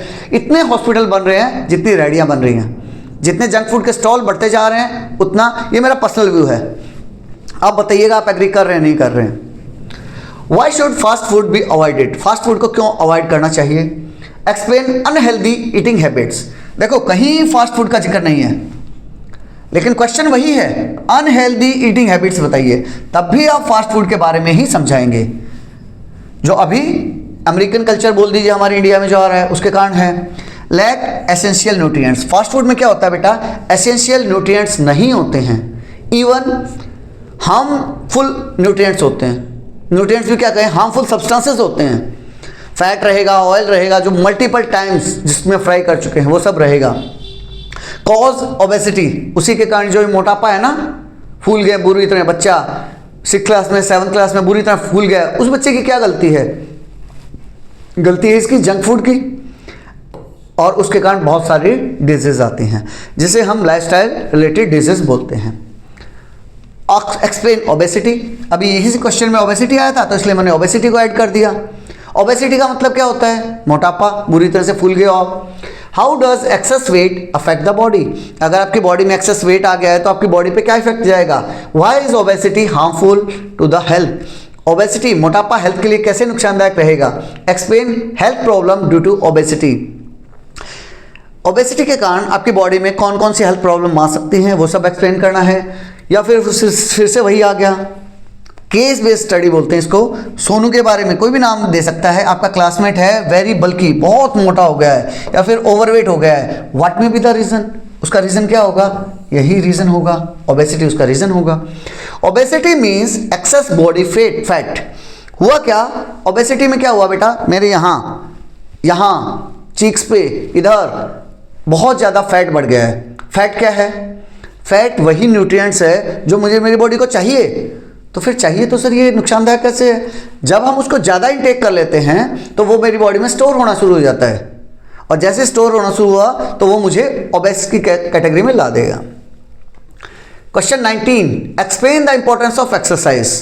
अब ओबेसिटी है तो एक्सरसाइज का जिक्र ना हो तो गलत है। मैंने सभी क्वेश्चंस को भी आपस में इंटरलिंक किया है। अब देखना, इंपॉर्टेंस ऑफ एक्सरसाइज करना है, या फिर Sonu your classmate very intelligent, happy, hard working, helping other, positive attitude, what may be the reason. आपका एक क्लासमेट है सोनू, बहुत इंटेलिजेंट है, पढ़ाई में बढ़िया है, खुश रहता है, सारा दिन चिल मारता है, मेहनती भी है, दूसरों की हेल्प भी करता है, और पॉजिटिव एटीट्यूड भी है। उसके पीछे क्या रीज़न हो सकता है, उसके पीछे यही रीज़न है कि वो अच्छे से एक्सरसाइज करता है, वो अपनी बॉडी का पूरे अच्छे से ध्यान रखता है, हेल्दी डाइट्स लेता है। ये सारे पॉइंट्स लिख सकते हैं आप। वो हेल्दी डाइट्स लेता है, सुबह टाइम से उठता है, टाइम से सोता है, पॉजिटिव एटीट्यूड है, और एक्सरसाइज रेगुलरली करता है। How does physical activity improve health, अगर मैं फिजिकल एक्टिविटी कर रहा हूँ, स्पेशली कोविड-19 के बाद से मैं इसको दो इरा में रखूंगा, बिफोर कोविड-19, प्री कोविड बोलते हैं जिसको, पोस्ट कोविड, कोविड के बाद। तो आप लोगों ने मॉनिटर किया होगा प्री कोविड के सीजन में लोग बहुत ही हेल्थ के प्रति अनकॉन्शियस हो गए थे। ठीक है, जो मिल रहा है खा रहे हैं लाइक दैट, लेकिन कोविड ने सबको समझाया। हाँ, कोविड एक बहुत बुरी बीमारी थी, मैं ये नहीं कहूँगा बहुत अच्छा हुआ, बहुत बुरी बीमारी थी, लेकिन हमें गलत दिशा में जा रहे थे। कोविड-19 ने हमें समझा दिया importance of health. Why should exercise be done daily, exercise daily करनी चाहिए। Keeps body fit and active, ये हमारी बॉडी को फिट रखती है और एक्टिव रहती है। Improves our blood circulation, blood circulation fast होता है जब हम एक्सरसाइज करेंगे, कोई भी किसी भी टाइप की एक्सरसाइज, वॉकिंग, रनिंग, जॉगिंग, सूर्य नमस्कार, प्राणायाम, योगासन, कुछ भी कीजिए, लेकिन जरूर कीजिए, उससे आपका ब्लड सर्कुलेशन बढ़िया रहेगा, फिट रहेंगे, हेल्दी रहेंगे, बीमारियों से बच के रहेंगे। Explain yoga and meditation, yoga और मेडिटेशन के बारे में बताइए। How do yoga practices improve health, yoga का हेल्थ के ऊपर क्या इफेक्ट पड़ेगा। Why is meditation useful, meditation क्यों यूजफुल है हमारी हेल्थ के लिए। Explain mental fitness activity, yoga और जो मेडिटेशन है, जो नॉर्मल एक्सरसाइज करते हैं, जो फिजिकल एक्सरसाइज जिम में जाके करते हैं हम, वो हमारी फिजिकल हेल्थ के लिए बहुत ज़रूरी है, लेकिन योगा या मेडिटेशन ये हमारी मेंटल के लिए भी ज़रूरी है। ये नॉट ओनली हमारे फिजिक को इम्प्रोवाइज करता है, योगासन हमारे फिजिकल के लिए बहुत अच्छा है, एज वेल एज मेंटल के लिए भी बहुत अच्छा है। इससे क्या है बेटा, जो आज के टाइम में 6ठी क्लास का बच्चा स्ट्रेस में है, 7th क्लास का बच्चा एंग्जाइटी में है कि सर पेपर आने वाले हैं, सर मैं क्या करूं, कुछ समझ नहीं आ रहा। अभी बताइए, मैं एक 8th क्लास के मेरे बच्चे का एग्जांपल दूंगा। एक बच्चा मेरे पास पढ़ने आता है, 8th क्लास के बच्चे को मैंने पूछा, बेटा कल तो आपका बर्थडे है, तो आप एंजॉय करोगे, पार्टी शार्टी करोगे। तो पता है 8th क्लास का बच्चा क्या बोल रहा है, अरे सर कहाँ दोस्त हैं, किसी के पास टाइम ही नहीं है, क्या एंजॉय करेंगे, कुछ नहीं है, बस ये गिफ्ट मम्मी पापा गिफ्ट ला के दे देंगे, एक केक काट देंगे बस। अब सोचिए अपने बर्थडे पे वो बच्चा इतना एक्साइटेड नहीं है, तो क्या वो एंग्जाइटी स्ट्रेस के अंडर नहीं लग रहा। तो मेरा ये एडवाइस है आप लोगों को, खुश रहिए, एंजॉय कीजिए, एग्जाम आते रहेंगे जाते रहेंगे। इंप्रूव्स मेंटल पीस, आपकी मेंटल पीस, दिमागी शांति को योगा और मेडिटेशन बहुत हेल्प करता है। एक्सप्लेन स्ट्रेस, स्ट्रेस के बारे में बताइए। How does stress affect health, stress हमारी हेल्थ को कैसे अफेक्ट करता है। Why should stress be controlled, stress को कैसे कंट्रोल में रखना चाहिए और क्यों रखना चाहिए। एक्सप्लेन मेंटल प्रेशर, जो मैंने अभी आपको एग्जाम्पल बताया, आज के टाइम में नॉट ओनली आपके पेरेंट्स, आपके ग्रैंड पेरेंट्स, बच्चे भी आज के टाइम में बहुत प्रेशर में गुजर रहे हैं। Stress affects mind and body, stress हमारी माइंड को तो अफेक्ट करता ही करता है, बहुत से बच्चों को नहीं पता होगा, बॉडी को भी अफेक्ट करेगा। अगर आपका माइंड शांत नहीं है तो आपकी बॉडी अच्छे से डेवलप नहीं कर पाएगी। वीकन्स आवर इम्यूनिटी ऑल्सो, अगर इम्यूनिटी कमजोर होगी तो वो हमारे बॉडी को बीमार कर देगी। अगर मेरे खुद के फाइटर्स स्ट्रॉन्ग नहीं होंगे तो वो बॉडी को नुकसान पहुंचा देंगे। एक्सप्लेन मेंटल हेल्थ, उसी टाइप का क्वेश्चन है, मेंटल हेल्थ के बारे में बताइए। व्हाई इज ए काम माइंड इंपॉर्टेंट, शांत दिमाग क्यों जरूरी है। How does mental peace affect health, mental peace का हेल्थ के साथ क्या रिलेशन रहेगा वो समझाना है। एक्सप्लेन इमोशनल वेलबींग, अब देखिए ये तीनों क्वेश्चन आपको देखने में एक जैसे लग रहे होंगे, लेकिन बच्चे के सामने क्वेश्चन आएगा एक्सप्लेन इमोशनल वेलबींग, वो बोलेगा सर ये तो मैंने पढ़ा ही नहीं था, मैं तो मेंटल के बारे में पढ़ के गया था। मेंटल और इमोशनल बेटा लगभग एक जैसा है, इमोशनल हमारे इमोशंस के बारे में ही तो समझा रहे हैं, इमोशंस वेलबींग के बारे में बताइए। It keeps our mind balanced and calm, हमारे माइंड को बैलेंस रखेगा और शांत रखेगा। जैसा आप देखो बहुत से बच्चे क्लास में होते हैं, अरे सर 15 दिन बच्चे हैं एग्जाम के लिए, मैं क्या करूं। कुछ ना करो भाई, पढ़ाई करो, बस पढ़ाई के टाइम में पढ़ाई करो, सब बच्चों को पता है क्या करना है। लेकिन अगर घबराहट करोगे तो उससे कुछ फायदा नहीं होगा, बल्कि जो आप पढ़ सकते थे वो भी नहीं पढ़ पाओगे, आपके अंदर एंग्जाइटी आ जाएगी, आपके अंदर स्ट्रेस आ जाएगा। तो इसीलिए अपने दिमाग को शांत रखो, मेडिटेशन करो, मेंटल वेलबींग पे ध्यान दो, जो चीज़ें आपको अच्छी लगती हैं उनको पहचानो, अपने दोस्तों के साथ बैठना, खेलना, कूदना, दादी अम्मा के पास कहानी सुनना, वो सब कोशिश करो, वो सब करेंगे। इम्प्रूव्स डिसीजन मेकिंग, अगर आपका माइंड शांत है, अगर आपकी मेंटल हेल्थ अच्छी है तो आप डिसीजन भी अच्छे से ले पाएंगे। एक्सप्लेन वैक्सीनेशन, वैक्सीनेशन क्या होता है। जब एक बच्चा पैदा हुआ, या फिर इवन आपने रियल लाइफ में बच्चे को तो कई बार आप देख नहीं पाते हैं, कई बार क्योंकि आजकल क्या है, फैमिलीज में एक बच्चा है, दो बच्चा है बस, तो उसका वैक्सीनेशन नहीं देख पाएंगे। लेकिन अगर आपके घर में पप्पी लेके आए, कैट लेके आए, पुसी लेके आए, तो होता क्या है, उसको वैक्सीनेशन कराना होता है। तो उससे आप कोरिलेट कर सकते हैं। या फिर आपके घर में कोई नया बेबी पैदा हुआ है तो उसकी मदर से पूछिए वैक्सीनेशन क्या है। वैक्सीनेशन क्या है बेटा, बेसिकली वही जो बीमारी से मुझे बचना है, उसी बीमारी को के वायरस या बैक्टीरिया, माइक्रोब्स कहें, तो उसको डेड फॉर्म में या फिर कमजोर फॉर्म में मेरी बॉडी के अंदर इंजेक्ट कर दिया जाता है। इंजेक्ट करने से क्या होगा, और जब डेड या फिर कमजोर मेरी बॉडी में जाएंगे तो मेरी बॉडी के जो फाइटर्स हैं, जो उनसे लड़ने वाले हैं, वो उनकी प्रैक्टिस करवा देंगे। मेरे फाइटर्स उनसे लड़ना सीख जाएंगे क्योंकि वो तो ऑलरेडी कमजोर हैं, तो मेरी बॉडी के फाइटर्स उनको बहुत इजीली मार देंगे। Fighters means immunity, fighter means immunity, तो मेरी इम्यूनिटी उनको मार देगी। तो जब नेक्स्ट टाइम रियल में वो जिंदा आएंगे मेरी बॉडी में जब जिंदा एंटर करेंगे, तब मेरी बॉडी को प्रैक्टिस हो चुकी है कि हाँ, इन वायरस को, इन बैक्टीरिया को मैं ऐसे मार सकता हूं, तो वो इम्यूनिटी जो है मेरी या फिर मेरे फाइटर्स हैं, उनको इजीली मार देंगे। इसीलिए वैक्सीनेशन होता है। Why are vaccines given, vaccine क्यों दी जाती है, मैंने जो अभी एक्सप्लेन किया। How do vaccines protect the body, जो वैक्सीन्स है मेरी बॉडी को कैसे प्रोटेक्ट करते हैं। Explain disease prevention by vaccines, vaccine के थ्रू डिजीज से हम कैसे बचते हैं, ये एक्सप्लेन कीजिए। मतलब वही है, vaccine is like a wanted poster for your immune system. Basically क्या है, ये वर्ड बड़ा इंटरेस्टिंग सा लगा मुझे, इसलिए मैंने ऐड किया है। वैक्सीन क्या है बेटा, एक वांटेड पोस्टर है। जैसे आप पुलिस स्टेशन में जाते हैं, तो पुलिस स्टेशन में उस एरिया के जितने भी वांटेड आदमी होंगे, उनके पोस्टर लगे रहते हैं। वो किस लिए लगे रहते हैं, ताकि वहां की जो पुलिस है, उन सबको ध्यान में रहे, अच्छा ये आदमी था, ये आदमी था, ये आदमी था।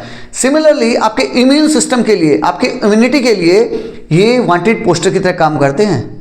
आपका इम्यूनिटी उनको देखते ही समझ आता है, ओके कोविड आ गया, तो कोविड की तो मैंने वैक्सीन ले रखी है, कोविड के साथ मैंने प्रैक्टिस कर रखी है, तो क्या करेगा, जैसे ही वो लाइव कोविड आएगा वो तुरंत मार देगा।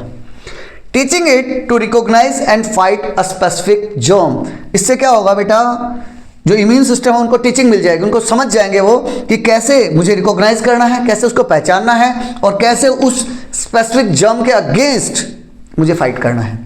वैक्सीन बिल्ड इम्यूनिटी, इससे होता क्या है, हमारी इम्यूनिटी स्ट्रांग हो जाती है। प्रिवेंट सीरियस डिजीज, और इनसे बड़ी बड़ी बीमारियां बच जाती हैं।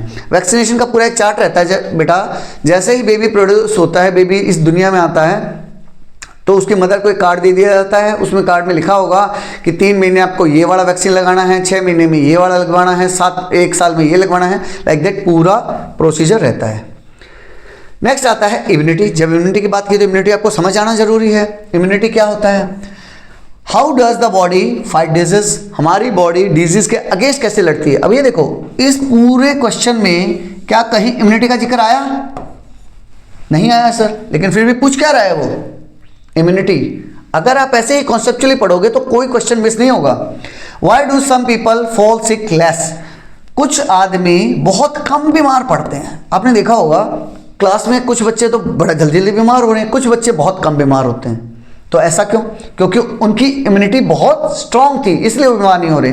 या फिर explain body defence system, body defence system के बारे में पूछे, इम्यूनिटी के बारे में पूछे, तब भी एक ही आंसर करना है। The immune system is your bodies personal army, आपकी बॉडी की खुद की आर्मी है, मेरी बॉडी की पर्सनल आर्मी है खुद की बॉडी के लिए। Immunity is bodies defence power, मेरी बॉडी का डिफेंस पावर है। फाइट्स इन्फेक्शन, ये क्या करता है बेटा, इन्फेक्शन से लड़ता है। नेक्स्ट आता है एक्सप्लेन एंटीबायोटिक, 2 वर्ड से मिलकर बना है, anti and biotics. Anti means against, biotic means bio चीजों के, बैक्टीरिया के अगेंस्ट, जो बैक्टीरिया के अगेंस्ट लड़ेगा वो एंटीबायोटिक कहलाएगा। How do medicine fight bacteria, कुछ मेडिसिन ऐसी होती हैं जो बैक्टीरिया के अगेंस्ट लड़ने में काम आती हैं, उन्हें हम क्या कहेंगे, उन्हें हम एंटीबायोटिक्स कहेंगे। Why are antibiotics useful, antibiotic useful क्यों हैं। या फिर एक्सप्लेन बैक्टीरियल ट्रीटमेंट, बैक्टीरिया के थ्रू ट्रीटमेंट, बैक्टीरिया हमारा ट्रीटमेंट करेंगे कैसे, देख लेते हैं। बेसिकली बेटा होता क्या है, इसके अंदर जो एंटीबायोटिक होता है ना, वो एंटीबायोटिक बैक्टीरिया से ही बनाए जाते हैं। जैसे पहला एंटीबायोटिक क्वेश्चन आएगा एमसीक्यू वगैरह में आपके लिए आ सकता है कि पहला एंटीबायोटिक कौन सा था, पेनिसिलिन। तो उसमें क्या हुआ, उसमें हार्मफुल बैक्टीरिया को मारने के काम आएंगे। क्योर बैक्टीरियल डिजीज, सिर्फ बैक्टीरियल डिजीज को मारेंगे। क्वेश्चन कई बार घुमा के भी आ जाएगा कि इस आदमी को, अगर केस बेस्ड क्वेश्चन आ गया, इस आदमी को so and so virus disease हो रखी, आपको क्या बताएगा वो, कोई वायरस डिजीज बता देगा या प्रोटोजोआ डिजीज बता देगा।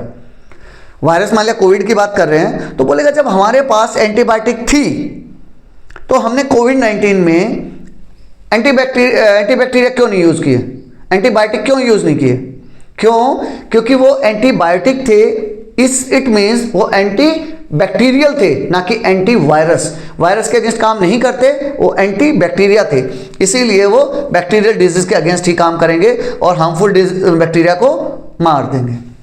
और बनेंगे किससे, लिखोगे आप, made up by bacteria only, bacteria से ही बनेंगे। एक्सप्लेन मिसयूज ऑफ एंटीबायोटिक, अब एंटीबायोटिक का मिसयूज समझाना है। एंटीबायोटिक आप समझ गए, अब उसके यूज के बारे में बात करेंगे कि उसको यूज कब करना चाहिए, कहां करना चाहिए, कितना करना चाहिए, बहुत इंपॉर्टेंट है। Why should antibiotics be taken with doctor advice, doctor के एडवाइस के बाद ही लेना है मुझे एंटीबायोटिक। आजकल सेल्फ मेडिकेशन, आजकल बीमारियां बहुत ज्यादा हो गई, तो बीमारियां ज्यादा होगी तो हम क्या रखते हैं, हर घर में एक मेडिसिन बॉक्स रखा मिलेगा। जैसे ही कुछ हुआ एक गोली दे दो, फीवर आया पीसीएम दे दो, सिर दर्द हुआ ये दे दो, कौन सी बोलते हैं, सैरिडोन दे दो, इस टाइप से चलता रहता है। तो ये जो छोटी मोटी गोली ले ली आपने चलेगा, लेकिन एंटीबायोटिक आप नहीं ले सकते, उसके लिए आपको डॉक्टर की एडवाइस बहुत जरूरी है। डिफाइन और explain antibiotic resistance, antibiotic resistance, ये रेजिस्टेंस क्या है उसको समझेंगे। एंटीबायोटिक के अगेंस्ट हमारी बॉडी रेजिस्टेंस खो देती है। How does wrong use of medicines harm us, अगर हम मेडिसिन्स को गलत तरीके से ले रहे हैं, गलत डोज में ले रहे हैं, गलत दिनों तक ले रहे हैं तो कैसे हार्म करेगा। या फिर explain danger of medicine misuse, medicine खुद से सेल्फ मेडिकेशन क्यों नहीं करना चाहिए, सेल्फ मेडिटेशन क्यों नहीं करना चाहिए, मेडिसिन का मिसयूज के बारे में हम डिस्कशन करेंगे। इससे होगा क्या बेटा, कॉज एंटीबायोटिक रेजिस्टेंस। अगर आपको डिटेल में समझाता हूं, एंटीबायोटिक मान लिया पेनिसिलिन की बात कर रहे हैं, मैंने क्या किया, वो बिना डॉक्टर की मर्जी के ही लेना स्टार्ट कर दिया। अब इसका साइकिल रहता है 3 दिन का, 5 दिन का, वो डॉक्टर को पता है। डॉक्टर ने मान लिया मुझे 5 दिन का बताया, लेकिन अगर मैं घर में हूं तो मैं क्या करूंगा, 2 गोली ली, मैं ठीक हो गया, अब मैं दवाई लेना बंद। या फिर कई बार ऐसा होता है कि डॉक्टर के एडवाइस के बाद भी, डॉक्टर ने बताया कि 5 दिन के लिए प्रिस्क्राइब किया, आप दवाई लेके भी आ गए, 2 दिन बाद आप ठीक हो गए, आप क्या करेंगे, बोले यार अब ठीक हो गया हूं, मैं क्यों दवाई लूं, आप नहीं लेंगे। लेकिन special in case of antibiotic, जितना भी डोज दिया है उसको पक्का ले लेना। क्यों, अगर आप नहीं लेंगे तो होगा क्या, उससे दिक्कत क्या आएगी, ये समझिए। उससे दिक्कत ये आएगी, अगर आपने फुल डोज में सही अमाउंट में नहीं लिया तो आपकी बॉडी एंटीबायोटिक के अगेंस्ट काम करना छोड़ देगी। अब आपकी बॉडी पे वो एंटीबायोटिक काम नहीं करेगा, वो दवाई से जो आप ठीक होने चाहिए थे वो नहीं होंगे, क्योंकि अब आपकी बॉडी एंटीबायोटिक रेजिस्टेंट हो गई है, अब उसको उसके बिना काम चल रहा है। Cause antibiotic resistance, reduces effectiveness of medicine, जो दवाई पहले काम कर रही थी अब उसका इफेक्टिवनेस कम हो गया है, क्योंकि आपने मिसयूज किया है उस दवाई का, गलत डोज में ली है, गलत क्वांटिटी में ली है, इसीलिए means antibiotic will not provide desired results, antibiotic के जो रिजल्ट मिलने चाहिए थे वो आपको नहीं मिलेंगे। एक्सप्लेन सैनिटेशन, सैनिटेशन को समझेंगे। Why is proper waste disposal important, ये देखिए इसका आंसर ये है। ये सैनिटेशन का मतलब क्या है, वेस्ट जो आपका हो रहा है उसको डिस्पोज ऑफ कर देना है, ये कैसे इंपॉर्टेंट है ये समझ रहा है। How does sanitation prevent disease, अगर आपके वेस्ट को आप अच्छे से डिस्पोज ऑफ कर रहे हैं या फिर बस पड़ोसी के घर में फेंक दे रहे हैं, मान लिया मेरा पड़ोसी यहाँ रह नहीं रहा है, इंग्लैंड गया हुआ है, मैंने क्या किया, कचरा लिया पड़ोसी के घर पे फेंक दिया, कचरा लिया पड़ोसी के घर पे फेंक दिया, तो धीरे धीरे क्या होगा, वहाँ एक्यूमुलेट होता जाएगा, वहाँ बैक्टीरिया माइक्रोब्स डेवलप हो जाएंगे। फिर क्या वो पड़ोसी को परेशान करने इंग्लैंड जाएंगे क्या, नहीं, किसको परेशान करेंगे, मुझे। किसके लिए पैथोजन का काम करेंगे, मेरे लिए। बीमारी किसको फैलाएंगे, मेरे लिए। तो इसीलिए हमें सैनिटेशन जरूरी है। एक्सप्लेन क्लीनिनेस मैनेजमेंट, कहीं भी सैनिटेशन का जिक्र नहीं है, लेकिन क्वेश्चन आ गया है क्लीनिनेस मैनेजमेंट को समझाना है। बच्चा कहेगा सर मैनेजमेंट तो मैंने पढ़ा ही नहीं, मैं तो साइंस पढ़ता हूँ, मैं मैनेजमेंट थोड़ी पढ़ता हूँ, मैं नहीं करके आया। क्यों नहीं करके आया भाई? सर क्लीनिनेस मैनेजमेंट का था, मुझे तो सैनिटेशन पता है। आंसर इसका क्या रहेगा? Prevent spread of germs, germs को आगे नहीं बढ़ने देंगे। इम्प्रूव्स पब्लिक हेल्थ, पूरे पब्लिक सिस्टम का, अपने आस पड़ोस का पूरे का साफ सफाई रखेंगे। करेंगे कैसे? हम वेस्ट को अच्छे से डिस्पोज ऑफ करेंगे। कैसे? बहुत से शहरों में आपने देखा होगा, अभी म्युनिसिपल कॉर्पोरेशन या फिर आपके गांव में अगर आप रह रहे हैं तो गांव में भी जो सरपंच वगैरह हैं वो 2 अलग अलग बकेट्स डिस्ट्रीब्यूट करवाते हैं घरों में, एक ब्लू कलर की, एक ग्रीन कलर की, एक गीले कचरे के लिए, एक सूखे कचरे के लिए। फिर कोई गाड़ी आएगी म्युनिसिपल कॉर्पोरेशन की, वो कचरा लेके जाएगी, उसको एक अच्छी जगह पे डिस्पोज ऑफ करेगी जहां से बीमारियां ना फैल पाएं। तो ये हो गया बेटा वेस्ट डिस्पोजल का तरीका, प्रॉपर तरीके से करना चाहिए हमें। Explain clean drinking water, drinking water clean जो होगा तो उसकी इंपॉर्टेंस समझानी है हमें। Why should water be boil, पानी को बॉयल करके पीना चाहिए, specially in monsoon season. How does safe water protect health, safe water हमारी कैसे हेल्प करता है हेल्थ को मेंटेन करने में। Explain importance of pure water, सबका मतलब एक ही है कि आपको प्योर वाटर का इंपॉर्टेंस बताना है। तो उसको कैसे कर सकते हैं? अगर आपके पास प्योरीफायर वगैरह है तो बहुत अच्छी बात है, नहीं भी है, आप अफोर्ड नहीं कर पा रहे हैं तो बॉइलिंग कर लीजिए उसको। तो बॉइलिंग से क्या होगा? Boiling kills harmful micro organism, harmful microbes को मार देगी और इससे क्या होगा? वाटर बॉर्न डिजीज आगे नहीं बढ़ पाएंगे। नेक्स्ट आता है एक्सप्लेन फर्स्ट एड। फर्स्ट का मतलब पहला, एड का मतलब हेल्प, पहली हेल्प। सिंपल लैंग्वेज में कहें, किसी आदमी को हार्ट अटैक आ गया, हार्ट अटैक में सबसे इंपॉर्टेंट फर्स्ट एड होती है बेटा, क्योंकि आपके पास कभी टाइम नहीं होगा, आप हॉस्पिटल के बिल्कुल पास भी रह रहे हैं और आपके घर में किसी को हार्ट अटैक आ गया तो फर्स्ट एड ही बचा सकती है, क्योंकि आपके पास रिएक्शन टाइम ही नहीं है। आप गाड़ी निकालेंगे, बिठाएंगे, वहां तक लेके जाएंगे, तब तक खत्म, टाटा बाय बाय। तो फर्स्ट एड वहां जरूरी क्यों हो जाता है?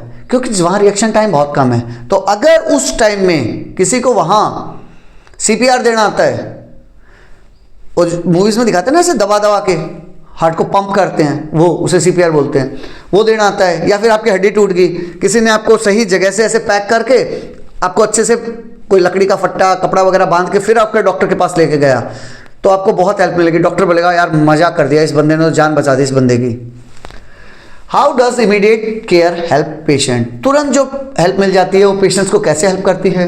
Why is first aid important, या फिर explain emergency care. Emergency care में तुरंत जो पहली बार मिल रही है, इमरजेंसी केयर में पहली जो हेल्प मिल रही है वो बहुत इंपॉर्टेंट है।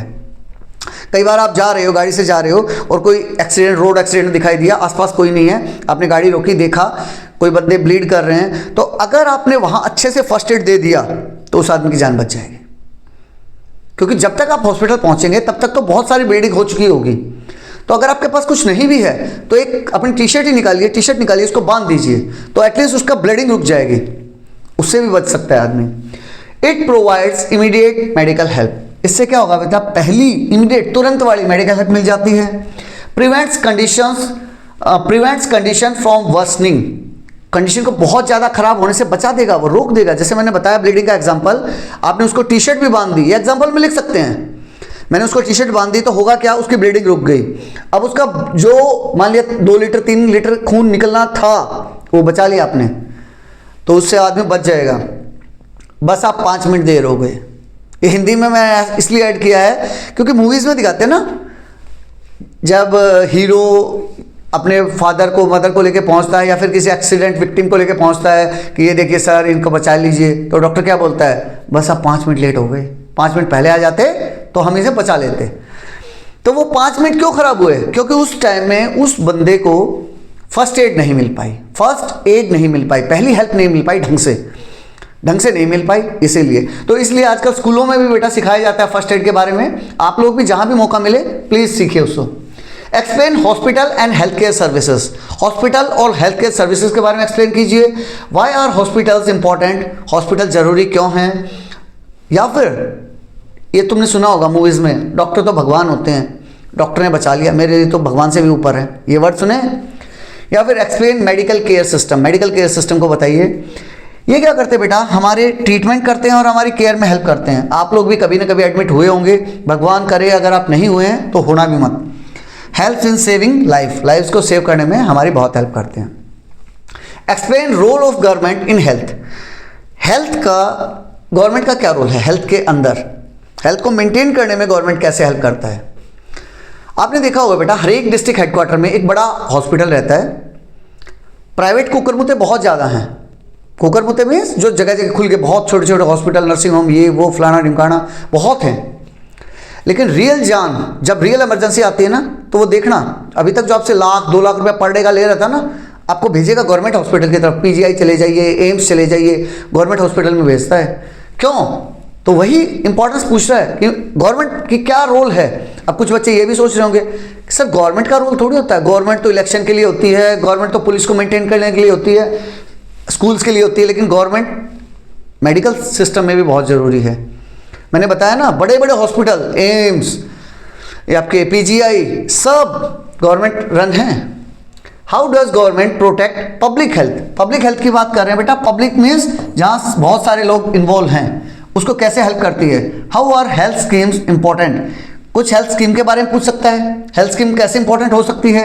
एक्सप्लेन पब्लिक हेल्थ सर्विसेज, वो हेल्थ सर्विसेज जहां पब्लिक के बारे में बात कर रहे हैं। एक प्राइवेट हेल्थ सर्विसेज होगा, अगर प्राइवेट आएगा तो प्राइवेट नर्सिंग होम वगैरह की बात कर रहे हैं। पब्लिक की बात कर रहे हैं, इसका मतलब गवर्नमेंट। बच्चे बोलेंगे सर गवर्नमेंट तो नहीं लिखा था वहां, पब्लिक का मतलब गवर्नमेंट ही होगा बेटा। What do you know about Ayushman योजना? ये मैंने एक योजना का नाम दे दिया, या फिर इसको दूसरे नाम से जाना जाता है PMJAY। PMJAY नाम से भी जानते हैं इसको, आयुष्मान योजना बोलते हैं बेटा। इसमें क्या है, जो गरीब लोग हैं, जो इस काबिल नहीं है अपना इलाज करवा पाए, उसको गवर्नमेंट आयुष्मान कार्ड इशू करती है। साल में 5 लाख रुपए तक का इलाज उनके लिए फ्री रहता है। तो ये एक योजना है, ऐसी कई सारी योजना हो सकती है। किसी भी योजना के बारे में अगर पूछ ले तो आप उसका आंसर इसी टाइप से करेंगे। इसके बजाय कोई दूसरी योजना भी आ जाती है, तब भी उसका आंसर ऐसे ही करेंगे। To provide free medical treatment. Free medical treatment मिलेगा किसको? गरीब लोगों को, या फिर जो नीडी फैमिलीज हैं, जो रियल में रिक्वायरमेंट है जिनको, उनको मिलेगा। Provide hospitals.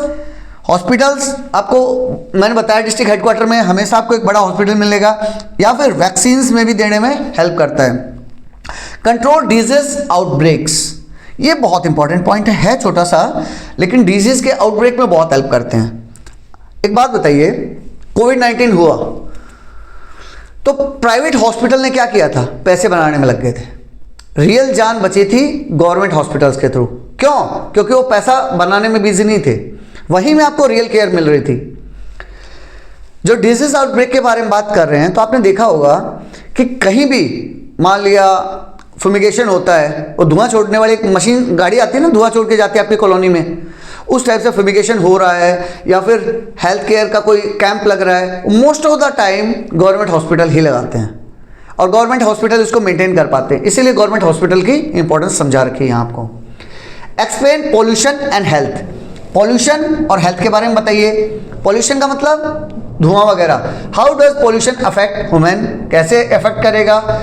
Why should pollution be controlled? Pollution को कंट्रोल क्यों करना चाहिए?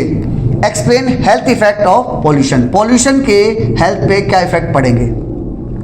तो पॉल्यूशन से होता क्या है? पॉल्यूशन मीन्स डिफरेंट टाइप के पॉल्यूशन है बेटा। अगर पॉल्यूशन को डिटेल में करने जाऊंगा तो एक पूरा पेज भर जाएगा। पॉल्यूशन डिफरेंट टाइप्स के होंगे, air pollution, sound pollution, water pollution, noise pollution. तो सभी पॉल्यूशन की बात कर रहे हैं। यहाँ स्पेशली हेल्थ से रिलेटेड है, तो इसलिए उन्होंने क्या किया, पॉल्यूशन को एयर पॉल्यूशन पे ज़्यादा कंसंट्रेट किया है। तो एयर पॉल्यूशन किस कारण से होगा?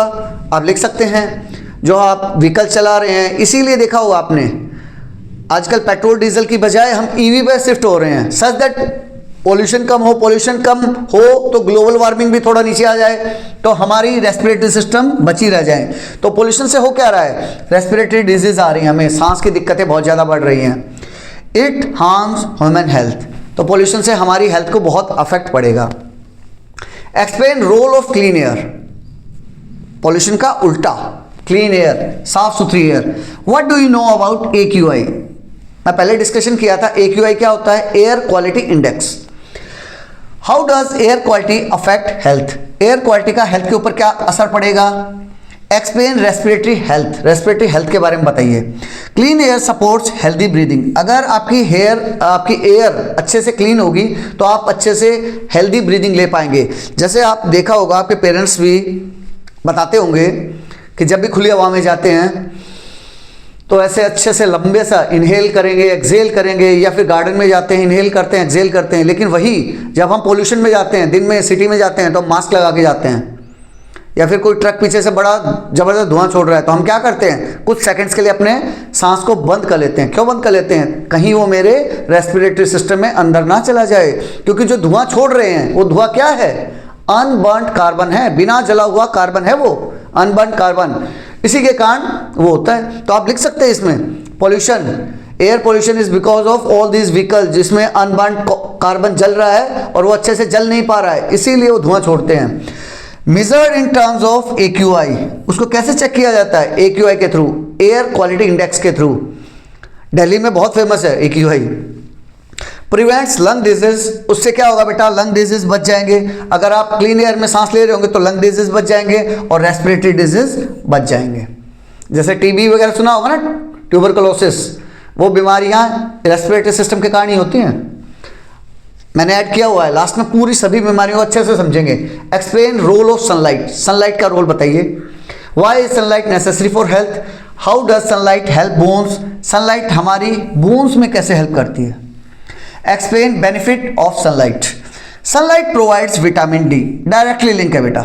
विटामिन डी एक ऐसा सब्सटेंस है, एक ऐसा विटामिन है जो अगर आप सनलाइट में बैठोगे तो ऑटोमेटिकली आपकी स्किन बना लेगी, आपको कुछ खाने की जरूरत नहीं है, ऑटोमेटिकली आपकी स्किन बना लेगी। इसीलिए इसको सनशाइन विटामिन भी कहा गया है, सन से रिलेटेड है इसीलिए उसको सनशाइन विटामिन भी बोलते हैं। Strengthen our bones, vitamin D किस लिए जरूरी है? मेरी बोन्स के लिए जरूरी है, इसीलिए हम सनशाइन में बैठते हैं। Explain sleep and health, health का रिलेशन नींद के साथ भी है क्या? आजकल के बच्चे बोलेंगे अरे सर जबरदस्त, ये बढ़िया बात कही आपने, मजा आ गया। स्लीप तो सर बहुत जरूरी है, 12 घंटे 14 घंटे सो, संडे वाले दिन पूरे दिन सोते रहो, वो भी गलत है बेटा, वो भी गलत है। कम नींद लेना भी गलत है, ज्यादा नींद लेना भी गलत है। एक बैलेंस डाइट, जैसे हम बैलेंस डाइट की बात करते हैं ऐसे ही आपकी स्लीप भी बैलेंस होनी चाहिए। Why is proper sleep important? Proper बोला है, देखो उसने ये नहीं बोला maximum sleep low. How does sleep improve health? Sleep हमारी हेल्थ को कैसे इंप्रूवाइज करती है? Explain rest and recovery, rest and recovery के बारे में बताइए। स्लीप से होता क्या है बेटा? हमारे बॉडी टिश्यूज रिपेयर होते हैं, हमारे बॉडी टिश्यूज। मान लिया आज दिन में मैंने बहुत काम किया तो मेरे बहुत सारे सेल मर गए। अब वो बहुत सारे सेल मर गए तो डेवलप कब होंगे? जब मैं रेस्ट कर रहा हूँ, जब मैं सो रहा हूँ, तो फिर से जिंदा हो जाते हैं, फिर से मल्टीप्लाई होकर जिंदा हो जाते हैं। इससे हमारा माइंड क्या है? रिफ्रेश होता है। नेक्स्ट आता है explain discipline in daily life. Daily life में डिसिप्लिन की क्या वैल्यू है? आपने देखा होगा स्पेशली स्कूल्स में डिसिप्लिन बहुत पैरामाउंट होता है। और अगर आर्मी स्कूल, एयरफोर्स स्कूल, सैनिक स्कूल, इस टाइप के स्कूल है तो वहाँ डिसिप्लिन और ज़्यादा वैल्यू बढ़ जाती है। क्यों? क्योंकि बेटा जिस बच्चे ने यंग एज में डिसिप्लिन सीख लिया तो जब वो बड़ा होगा तो ऑटोमेटिकली, अब वो स्कूल से बाहर चला गया, कॉलेज में चला गया, IIT चला गया, IIT करके जॉब पे चला गया, तब भी वो डिसिप्लिन लाइफ जी रहा होगा। How does routine support good health? Routine मेरे गुड हेल्थ में कैसे हेल्प करेगा? Why should daily habits be followed? इसका सभी का आंसर वही है, बिल्ड हेल्दी हैबिट्स। अगर आप डिसिप्लिन में रहेंगे, आप रूटीन में रहेंगे, डेली हैबिट्स बना के रखेंगे तो उससे क्या होगा बेटा? आपकी हेल्दी हैबिट्स बन जाएंगी। एक छोटा सा एग्जांपल ले लीजिए, जैसे आजकल बोलते हैं कि सुबह उठते ही गर्म पानी पीजिए। अब एक हार्डली 2 मिनट का मेहनत है, सिर्फ एक ये छोटी सी हेल्थ, छोटी सी बेनिफिट अगर आप डिसिप्लिन में रह के करेंगे, पूरी जिंदगी करेंगे तो आपको कभी भी इंडाइजेशन की दिक्कत नहीं होगी। सोचो एक गिलास पानी ने आपकी सारी बीमारी, डाइजेस्टिव सिस्टम वाली बीमारी ठीक कर दी, तो है ना अच्छा। Maintain life balance. एक बंदा जो डिसिप्लिन लाइफ जी रहा है वो उसकी हमेशा लाइफ बैलेंस में रहेगी, क्योंकि वो खाना पीना हर एक चीज में कंसंट्रेट करेगा। नेक्स्ट आता है explain unhealthy habits. Unhealthy habits के बारे में बताइए, जो हम डिस्कशन कर चुके हैं। How do bad habits affect health? Bad habits हमारी हेल्थ को कैसे अफेक्ट करेंगे? Why should harmful habits be avoided? Harmful habit को क्यों अवॉइड कर देना चाहिए? या एक्सप्लेन पुअर लाइफस्टाइल इफेक्ट। और लाइफस्टाइल के बारे में डिजीज जो हम डिस्कशन की थी वही बता रहा है। कॉज सीरियस डिजीज, उनसे बड़ी बड़ी डिजीज हो जाती हैं, इनसे हमारा लाइफ स्पैन कम हो जाता है। एग्जाम्पल के लिए लिख लीजिए जो लाइफस्टाइल डिजीज है ना, उनके एग्जाम्पल बीपी लिख लीजिए, शुगर लिख लीजिए, कैंसर लिख लीजिए, ये सब। नेक्स्ट है एक्सप्लेन एडिक्शन, किसी चीज़ के प्रति एडिक्ट हो जाना, आदी हो जाना कि भाई इसके बिना तो मैं रहूँगा ही नहीं। जैसे आजकल के बच्चे फ़ोन के बिना, फ़ोन का उन्हें एडिक्शन हो गया है। How does addiction harm health, addiction से हमारी हेल्थ पे क्या असर जाएगा। Why should addictive substances be avoided, addictive substances की बात करते हैं हम, तो अगर हायर लेवल पे जाओगे, अभी आप लोगों के लिए फ़ोन तक मैंने एग्जांपल दिया, और हायर लेवल पे जाओगे तो वहाँ बीड़ी, गुटखा, पान, तम्बाकू, शराब, वो सब एडिक्टिव सब्सटेंसेस में आ जाएंगे। एक्सप्लेन सब्सटेंस एब्यूज, अब देखो सब्सटेंस एब्यूज में बच्चा समझ ही नहीं पाएगा कि क्वेश्चन एडिक्शन के बारे में था, तो कहेगा सर मैंने तो पढ़ा ही नहीं है। तो सब्सटेंस एब्यूज के बारे में, वो एब्यूज, एब्यूज का मतलब क्या होता है, गाली देना, वो एब्यूज समझाओ जो कि सब्सटेंस के कारण है, किसी चीज के कारण है, तो वो क्या एडिक्शन नहीं लग रहा तुम्हें, वो एडिक्शन ही तो है। किसी चीज के प्रति मैं इतना पागल हो गया कि अब उसको छोड़ ही नहीं सकता। इससे क्या होगा बेटा, it damage our body and the mind. किसी भी चीज का एडिक्शन कर लीजिए, चाहे आप फोन से लेके गुटखा, पान, तम्बाकू, कुछ भी बात कर लीजिए, वो हमारी बॉडी को भी हार्म करेगा और हमारे माइंड को भी हार्म करेगा। कॉज लॉन्ग टर्म इलनेस, छोटा सा स्टेप है, लेकिन ट्यूबरकुलोसिस लगा लीजिए या फिर लीवर रिलेटेड डिजीज लगा लीजिए। ये किस कारण से होती हैं, अगर आप शराब ज़्यादा पी रहे हैं तो लीवर से रिलेटेड बीमारियां हो जाएंगी, सिरोसिस टाइप की बीमारियां हो जाएंगी, लीवर का कैंसर हो जाएगा, फैटी लीवर हो जाएगा।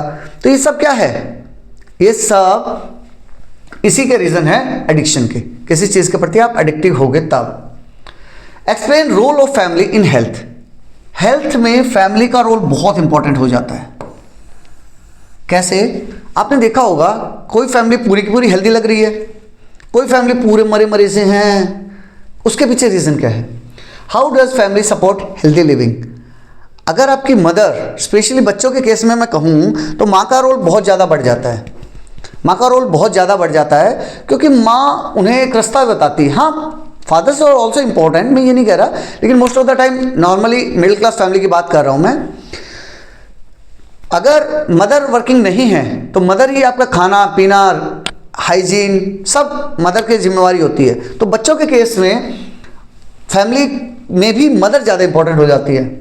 या फिर मैंने एक हिंदी में एक सेंटेंस ऐड किया है, क्यों मम्मी पापा का बताया हुआ बेस्वाद होते हुए भी खाना खा लेना चाहिए। कोई खाना मम्मी ने कहा, अरे पालक की वो बनाई है सब्जी, पालक की सब्जी मोस्टली बच्चों को अच्छी नहीं लगती है, लेकिन फिर भी खा लेना चाहिए। क्यों खा लेना चाहिए।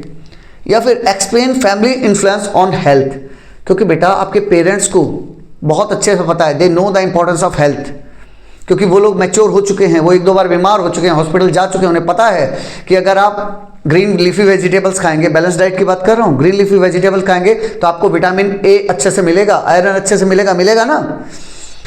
तो इससे क्या होगा, आपको जो फैमिली के बारे में बता रहा है, इट प्रोवाइड्स इमोशनल सपोर्ट।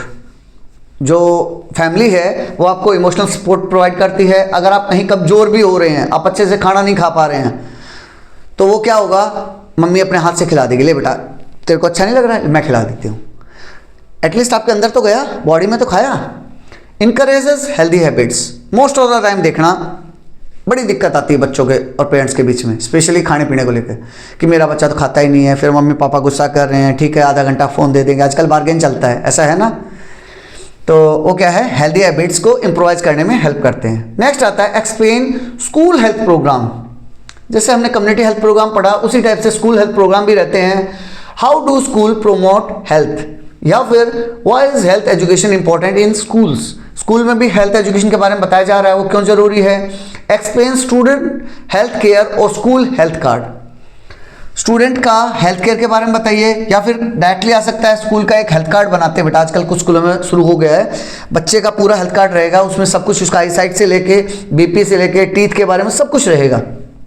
वो कैसे, तो यहाँ बता रखा है school promote health through, school कैसे हेल्थ प्रोवाइड करता है? रेगुलर हेल्थ चेकअप कंडक्ट करवाते हैं बेटा बच्चों का, उनका हाइट चेक होगा, वेट चेक होगा, विजन चेक होगा या फिर डेंटल चेक होगा, ये सारे चेक करवाएंगे। फिर एक हेल्थ कार्ड मेंटेन कराएंगे, स्कूल हेल्थ कार्ड मेंटेन होगा विच रिकॉर्ड्स, जिसमें स्टूडेंट के हेल्थ के बारे में पूरा रिकॉर्ड रहेगा। अगर किसी बच्चे को एलर्जी है किसी चीज़ से तो वो भी उसमें मेंटेन रहेगी। Immunisation programme to prevent disease, immunisation भी करवा देते हैं। Nutritious mid day meals for proper growth, बहुत से सरकारी स्कूलों में आपने देखा होगा मिड डे मील के बारे में, मिड डे मील प्रोवाइड किया जाता है जो कि प्रोटीन रिच रहेगा, जिसमें प्रोटीन की क्वांटिटी ज़्यादा रहती है ताकि बच्चे अच्छे से ग्रो कर पाएँ। Clean drinking water and sanitation facilities, स्कूलों में आजकल इन सब चीज़ों पे बड़ा ध्यान दिया जा रहा है कि बच्चों को पीने लायक पानी अच्छे से मिले और वहाँ का सैनिटेशन सिस्टम, सीवर वगैरह, साफ सफाई बड़ी अच्छी हो। And at the last physical activity, yoga and sports, हर एक स्कूल में आजकल योगा के बारे में, स्पोर्ट्स के बारे में एनुअल स्पोर्ट्स डे करवाया जाता है, स्पोर्ट्स मीट कराई जाती है, आपको नेक्स्ट हायर लेवल पे, डिस्ट्रिक्ट लेवल पे, स्टेट लेवल पे खेलने के लिए भेजा जाता है। स्कूल अपने खर्चे से भेज रहा है, बहुत बड़ी बात है बेटा, इट्स वेरी गुड। नेक्स्ट है explain role of sports in health, health में स्पोर्ट्स का क्या रोल है? How do games improve fitness, game से हमारी फिटनेस कैसे इंप्रूवाइज हो जाएगी? Why sports period is included in school curriculum, आपने देखा होगा स्कूल के पीरियड में स्पोर्ट्स का एक पीरियड रहता है, स्कूल के करिकुलम में एक पीरियड स्पोर्ट्स का भी डाल देते हैं। या फिर जैसे मैंने बताया कि स्कूल में एनुअल स्पोर्ट्स मीट होती है, फिर वो बच्चा जो उसमें अच्छे से परफॉर्म किया उसको डिस्ट्रिक्ट लेवल पे, स्टेट लेवल पे, नेशनल लेवल पे खेलने भेजा जाता है, वो भी स्कूल के खर्चे पे। क्यों? Explain physical development through sports, तो बेटा अगर इसमें से कुछ भी आता है तो जो मैं आपको बता रहा हूं ये पॉइंट तो है ही, जो वर्बली आपको बता रहा हूं वो भी आप ऐड ऑन कर सकते हैं। इंप्रूव स्ट्रेंथ एंड स्टेमिना, जब हम स्पोर्ट्स खेलते हैं तो हमारा स्ट्रेंथ बढ़ेगा, स्टेमिना बढ़ेगा, जब स्ट्रेंथ बढ़ेगा तो हमारा इम्यूनिटी बट ऑब्वियस बढ़ेगा, इम्यूनिटी बढ़ेगा तो हम कम बीमार पड़ेंगे। कीप बॉडी एक्टिव, बॉडी हमारी एक्टिव रहेगी। And if body is healthy mind will be automatically healthy, अगर एक आदमी का शरीर हेल्दी है तो माइंड तो ऑटोमेटिक हेल्दी रहना ही है। Explain role of counsellor in school, आजकल तुम देख रहे होगे जैसे केवी वगैरह में ऐड हो गए हैं, केवी वगैरह में केंद्रीय विद्यालय जो होते हैं और बड़े लेवल के स्कूल हैं वहाँ भी counsellor as a teacher type आते हैं, उनका क्या रोल है? How do emotions affect health, अब हेल्थ का हमने 2-3 एंगल से समझा, फिजिकल पॉइंट ऑफ व्यू से, स्पोर्ट्स में, स्टेमिना के थ्रू, एक्सरसाइज के थ्रू हमने समझा, मेंटल में। अब आ रहे हैं हम मेंटल हेल्थ के बारे में कि मेंटल हेल्थ में काउंसलर कैसे हेल्प करेंगे। How do emotions affect health, मैंने बताया था आपको जिस दिन आप इमोशनली डाउन फील कर रहे हो ना तो उस दिन आप ऐसे कंधे गिरा दोगे, बोला सर कुछ मन नहीं कर रहा है। Why should emotions be balance, balance क्यों रखना चाहिए इमोशंस को? एक्सप्लेन इमोशनल वेलबींग, अभी मेन है क्या, इमोशनल वेलबींग के बारे में बताइए। It helps to control the stress, stress को मेंटेन करने में हेल्प करता है। It improves mental health, mental health के लिए बहुत जरूरी है बेटा, जो इमोशनल वेलबींग है ना वो बहुत ज़रूरी है मेंटल हेल्थ के लिए। कैसे हो पाएगा? काउंसलर हेल्प करेगा। काउंसलर जैसे आपकी बुक में कहानी के तो समझा रखा है कि एक बच्चा सो स्कूल नए सिटी में ट्रांसफ़र होता है तो वहाँ उसके अच्छे दोस्त नहीं है तो उसके मार्क्स कम आने शुरू हो जाते हैं, मार्क्स कम आएंगे साथ के साथ उसका फिजिकली भी वो बीमार रहने लग जाएगा। लेकिन काउंसलर उस बच्चे को समझ जाता है कि हाँ इस बच्चे में दिक्कत है, तो काउंसलर क्या करता है उसके 2-4 दोस्त बनवा देता है। 2-4 दोस्त बनने से क्या होगा, वो बच्चा सोशली कनेक्ट हो जाता है और जैसे ही वो सोशली कनेक्ट हुआ तो इसका इमोशनल वेलबींग इंप्रूवाइज कर जाएगा, इमोशनल वेलबींग इंप्रूवाइज कर जाएगा और जैसे ही इमोशनल वेलबींग इंप्रूवाइज किया अब वो बीमार नहीं रहेगा। इसलिए बोलता हूँ बेटा हमेशा खुश रहो, ये एग्जाम पेपर इनकी टेंशन मत लो, चलता रहेगा, ये जिंदगी ऐसे ही चलती रहेगी। हाँ मैं ये नहीं बोल रहा पढ़ाई मत करो, पढ़ाई के टाइम में पढ़ाई करो, सारा दिन उसके बारे में मत सोचते रहो। नेक्स्ट है एक्सप्लेन हेल्थ अवेयरनेस, हेल्थ के बारे में अवेयरनेस, हेल्थ के बारे में अवेयरनेस समझा रहे हैं हमें। Why should people be health conscious, health conscious क्यों होना चाहिए? How does awareness prevent disease, अगर मैं अवेयर हूं तो मैं डिजीज से कैसे बच जाऊंगा, कैसे वो डिजीज को प्रिवेंट करने में मेरी हेल्प करेगा। Explain importance of health education, direct question है ये तो, हेल्थ एजुकेशन के बारे में बताइए। Do you notice difference between pre covid and post covid era in health awareness, क्या आपने फील किया हेल्थ अवेयरनेस के बारे में कि लोग प्री कोविड, कोविड से पहले और कोविड के बाद जो टाइम हुआ उसमें कोई आपने हेल्थ के बारे में फीलिंग लोगों की चेंज होते देखी? हाँ, मैंने देखी, मैंने मॉनिटर किया। पहले लोग सेडेंटरी लाइफस्टाइल में चले गए थे, पड़े रहना, कुछ नहीं, फ़ोन चल रहा है, कंप्यूटर चल रहा है, गाने सुन रहे हैं, बस। लेकिन अभी देखो अपने आसपास भी आप देखना, लोग मॉर्निंग वॉक के लिए जाते हैं, रनिंग के लिए जाते हैं, जॉगिंग के लिए जाते हैं, योगा के लिए जाते हैं, जिम ज्वाइन कर लिया है because of this Covid. Covid बीमारी ने हमें समझा दिया कि हेल्थ कितनी इंपॉर्टेंट है। नेक्स्ट आता है इसका आंसर में, health awareness means having knowledge and understanding about health. उसके बारे में हमें अच्छी खासी नॉलेज होनी चाहिए। प्रिवेंट इलनेस, तो हम बीमारियों से बचे रहेंगे। प्रमोट्स हेल्दी लिविंग, और हमारी हेल्दी लिविंग रहेगी। Explain preventive health care, health के बारे में समझ गए। प्रिवेंटिव का मतलब क्या है? एक तो होता है बेटा क्योरेटिव, क्योर करना, कि मैं बीमार हो गया अब उसकी क्योर कर रहा हूं, मुझे टीबी हो गया, मुझे कैंसर हो गया, अब मैं उसका इलाज करवा रहा हूं, तो वो तो क्योर करना हो गया। ये है प्रिवेंटिव, बीमार पड़ने से पहले, बीमार पड़ने से पहले ही अगर मैं उसके कॉन्शियस हो जाऊं, उसके बारे में समझना लग जाऊं, तो उसे प्रिवेंटिव हेल्थ केयर बोलते हैं। Why is prevention better than cure? बहुत बार यूज होता है prevention is better than cure. Cure से अच्छा है कि पहले मैं उसके बारे में प्रिवेंशन कर लूं, उससे बच जाऊं, उसको होने ना दूं। How can disease be avoided, बीमारियों से कैसे बच सकते हैं? प्रिवेंशन से बच सकते हैं कि बीमारी हो ही ना। क्योर तो हम बाद में करेंगे ना, अगर मैं पहले ही उसको प्रिवेंट कर दूंगा तो बच गया। Explain early protection methods, early protection method को एक्सप्लेन कीजिए।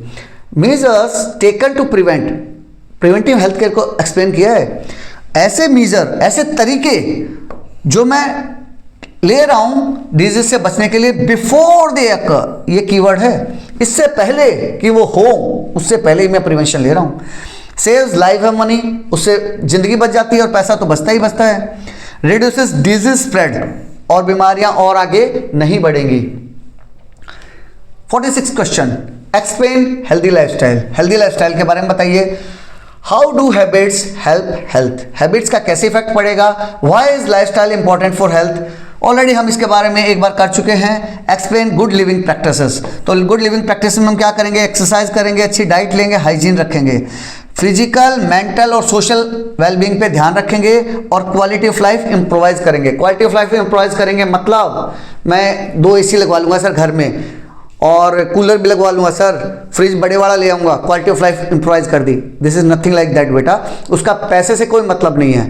क्वालिटी ऑफ लाइफ का मतलब है आप अपनी फैमिली के साथ, अपने दोस्तों के साथ खुश रहना सीखो। क्वालिटी ऑफ लाइफ का मतलब ये है, ये नहीं कि मैं बड़ी वाली मर्सिडीज ले आऊंगा।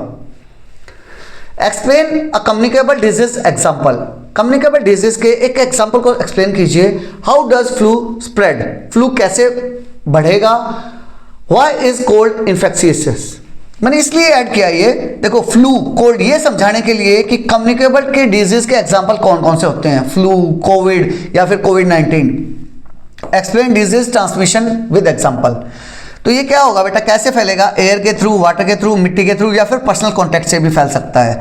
Transmitted through the pathogens and vectors, pathogen मैं एक्सप्लेन कर चुका हूं, वेक्टर के लिए नेक्स्ट क्वेश्चन ऐड कर दिया है। ये वेक्टर्स क्या होते हैं, तो ये कैसे फैलेगा बेटा? वेक्टर और पैथोजेंस के थ्रू फैलेगा। Explain a non communicable disease example, non communicable disease का एक एग्जाम्पल बताइए। हाउ डज डायबिटीज अकर, तो डायबिटीज किसका एग्जाम्पल है? नॉन कम्युनिकेबल डिजीज का। बीपी किसका एग्जाम्पल है? नॉन कम्युनिकेबल डिजीज का। या फिर कैंसर किसका एग्जाम्पल है? नॉन कम्युनिकेबल डिजीज का। इसमें से किसी के बारे में आ जाए, आंसर आपका ऐसा ही होगा। Explain lifestyle disease, lifestyle disease with example आपको एक्सप्लेन करना है। तो कैसे होगा ये बेटा? It is all because of lifestyle habits, कि आप लेट सो रहे हैं, लेट उठ रहे हैं, रनिंग के लिए नहीं जा रहे, वॉकिंग के लिए नहीं जा रहे, गंदा सड़ा गला हुआ खा रहे हैं, एडिक्शन हो गया आपको किसी चीज का, वो सब लाइफस्टाइल हैबिट्स में आएगा। सारे आप एग्जांपल लिख सकते हैं। It doesn't spread to others, दूसरों में नहीं फैलता है। Explain relationship between health and happiness, मैं शुरू से बात करते आ रहा हूं उसके बारे में। हेल्थ और खुशी के बीच में क्या फर्क है, क्या रिलेशन है इन दोनों का, आपस में कैसे कोरिलेटेड हैं। How does health bring happiness, health happiness कैसे लेकर आता है? अगर आप हेल्दी हैं तो आप हैप्पी हो जाएंगे, या फिर इसका उल्टा, अगर आप हैप्पी हैं तो हेल्दी कैसे हो जाएंगे? Why is healthy life joyful, अगर आप हेल्दी हैं तो आपकी लाइफ जॉयफुल कैसे हो जाएगी? Explain link between health and happiness, किसी भी तरीके से आए, होगा क्या बेटा? गुड हेल्थ रिड्यूसेस स्ट्रेस, अगर आप हेल्दी हैं तो स्ट्रेस डाउन हो जाएगी, स्ट्रेस डाउन है तो आप हैप्पी तो रहेंगे ही रहेंगे। Leads to the happy life, इस तरह से आप हैप्पी लाइफ की तरफ पहुंचेंगे। Explain the statement health is the ultimate treasure. Chapter का नाम क्या था? यही तो था, हेल्थ अल्टीमेट ट्रेजर है। अल्टीमेट मीन्स अनंतिम, आखिरी, वही चाहिए बस मुझे, वही खजाना है और कुछ खजाना नहीं है, पैसे कुछ नहीं है। Why is health more valuable than wealth? Health wealth के कंपैरिजन में ज़्यादा इंपॉर्टेंट क्यों है? हेल्थ मोर वैल्यूएबल है किसके कंपैरिजन में? वेल्थ के कंपैरिजन में। How does good health leads to success? Good health से हम सक्सेस कैसे पहुंच जाएंगे? या फिर explain importance of health education, health education के बारे में बताइए। Health supports all life activity. Health से क्या है बेटा? लाइफ की सारी एक्टिविटीज सपोर्ट करती है। Without health wealth is useless. अगर आपके पास पैसा बहुत है, पैसा बहुत है लेकिन हेल्दी नहीं है तो कौन एंजॉय करेगा? आप तो चल बसोगे भाई, आप निकल जाओगे, आपकी टिकट कट जाएगी। उसको एंजॉय कौन करेगा? वेल्थ को आपके नेक्स्ट एंसेस्टर्स करेंगे, आपके बच्चे करेंगे, उनके बच्चे करेंगे, अगर वो हेल्दी हैं तो। अगर वो भी नहीं हेल्दी नहीं होंगे तो वो भी चले जाएंगे। तो इसीलिए हेल्थ जरूरी है, वेल्थ सेकेंडरी है। Health is the real treasure, इसीलिए बोला गया है बेटा हेल्थ क्या है? अल्टीमेट ट्रेजर, या फिर हेल्थ क्या है? रियल ट्रेजर है। Does mosquito and house flies are pathogens? अब देखो एक बहुत इंपॉर्टेंट क्वेश्चन है, मॉस्किटो और हाउस फ्लाई पैथोजन की कैटेगरी में आते हैं क्या? एक बार पॉज करके खुद से आंसर करना, यस और नो, फिर बताना। या फिर दूसरे तरीके से आ जाएगा, difference between pathogens and vectors, इनके बीच में डिफरेंस करना है। तो आप, मैंने ऐसे किया है, आप सीधा ऐसे लिखना पैथोजेंस और बीच में लाइन ड्रॉ करना और इधर वेक्टर्स। जब भी डिफरेंस आए इस तरह से लिखना। Define vectors. अब पहली बार, अभी तक हम पैथोजन कर रहे थे, अभी पहली बार वेक्टर्स के बारे में बात कर रहे हैं। Mosquito and house flies are vectors, उनके लिए अलग नाम दिया गया है, vectors, not the pathogens. Pathogens कौन से थे? माइक्रोब्स थे, डिजीज कॉजिंग माइक्रोब्स थे, but they carry and transmission dangerous pathogens. ये खुद तो क्या है? वेक्टर्स हैं, ये पैथोजेंस नहीं है, लेकिन ये करते क्या हैं? ट्रांसमिट करते हैं बेटा इन पैथोजेंस को एक जगह से दूसरी जगह ले जाने में। पैथोजेंस क्या थे? वो माइक्रोब्स थे जो बीमारियां फैलाते हैं। वेक्टर्स क्या हैं? वेक्टर खुद तो पैथोजेंस नहीं है, लेकिन ये हेल्प करते हैं उनको एक जगह से दूसरी जगह। कैसे? किसी गंदगी पे बैठे, उसके पैरों में वो माइक्रोब्स, बैक्टीरिया, वायरस उनके टच हुए, वो आके आपके खाने के ऊपर बैठ गए। इस तरह से वो डिजीज को ट्रांसमिशन में हेल्प करते हैं। Disease causing microbes like bacteria, virus, parasite को एक जगह से दूसरी जगह ले जाने में हेल्प करते हैं।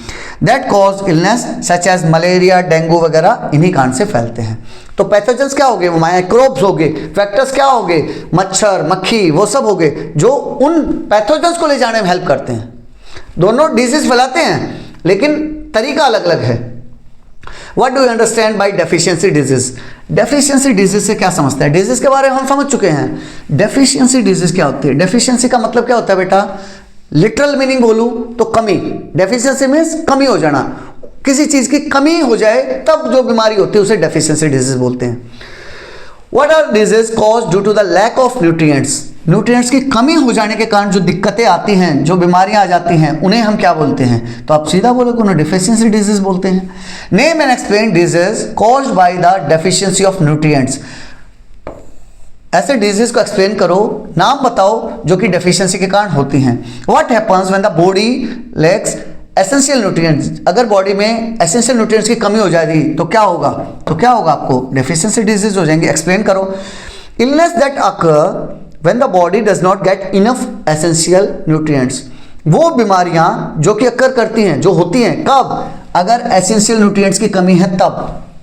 अगर आप बैलेंस डाइट नहीं खा रहे हैं, आप विटामिन मिनरल्स अच्छे से नहीं खा रहे हैं, स्पेशली बैलेंस डाइट में भी विटामिन और मिनरल अगर आप नहीं खाएंगे तो उनसे रिलेटेड कोई बीमारी हो जाएगी। जैसे विटामिन ए नहीं खाया तो मुझे आइज की दिक्कत हो जाएगी, विटामिन बी नहीं खाया तो बेरी हो जाएगा, विटामिन सी नहीं खाया तो स्कर्वी हो गया, डी नहीं खाया तो रिकेट्स हो गया।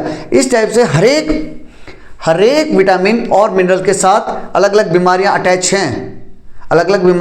हैं, जिन्हें हम डेफिशिएंसी डिजीज बोलते हैं।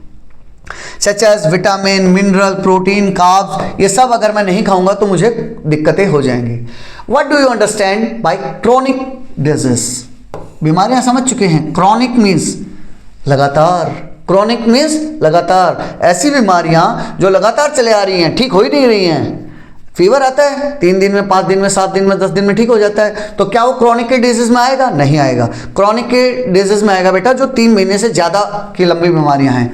What are long lasting disease called?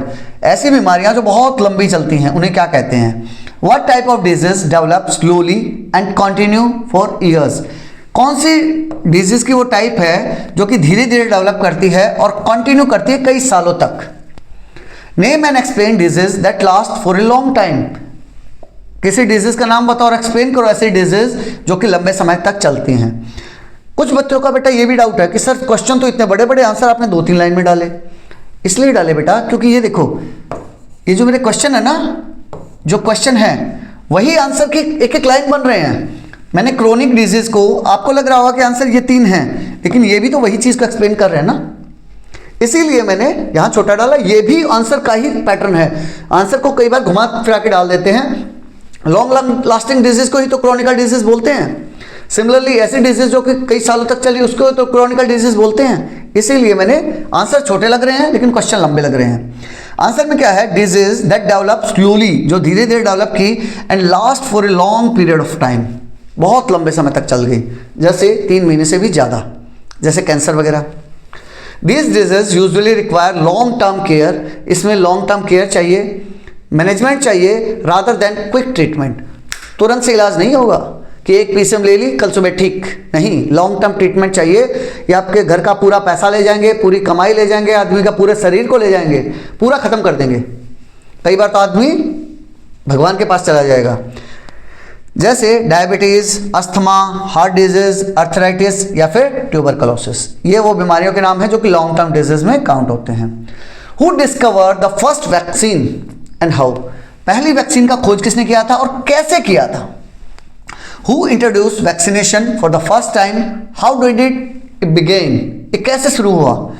What do you understand by smallpox? Smallpox क्या है? स्मॉल पॉक्स के बारे में समझाइए।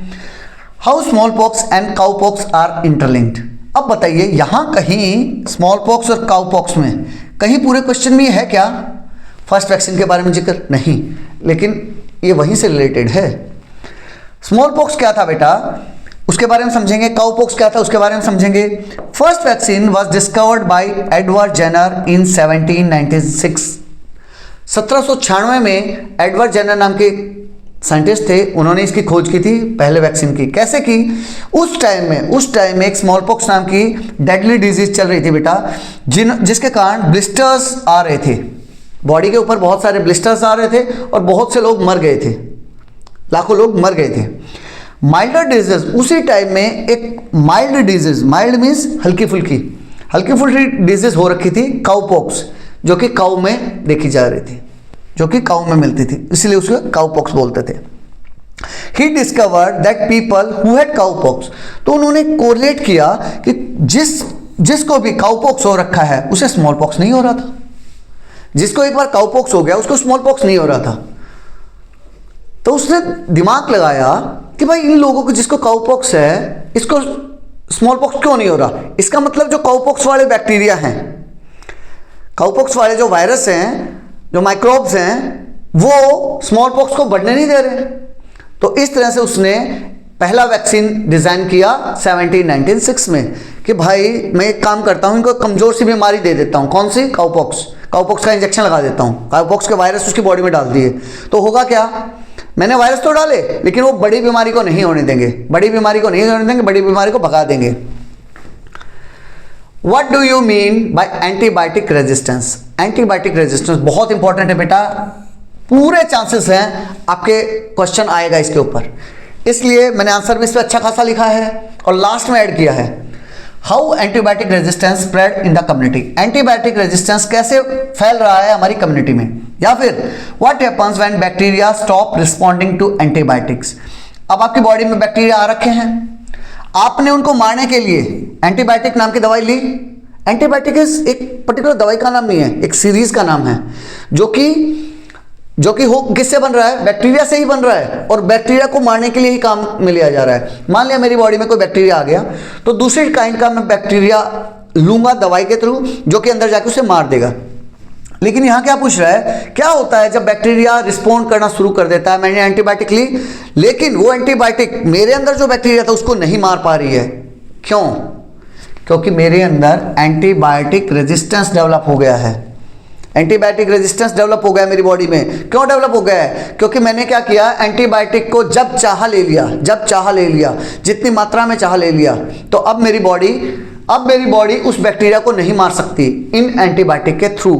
तो अब मुझे क्या करना पड़ेगा, हाई लेवल के एंटीबायोटिक यूज करने पड़ेंगे या फिर कोई और बड़ा इलाज करवाना पड़ेगा। इसी को एंटीबायोटिक रेजिस्टेंस बोला गया है।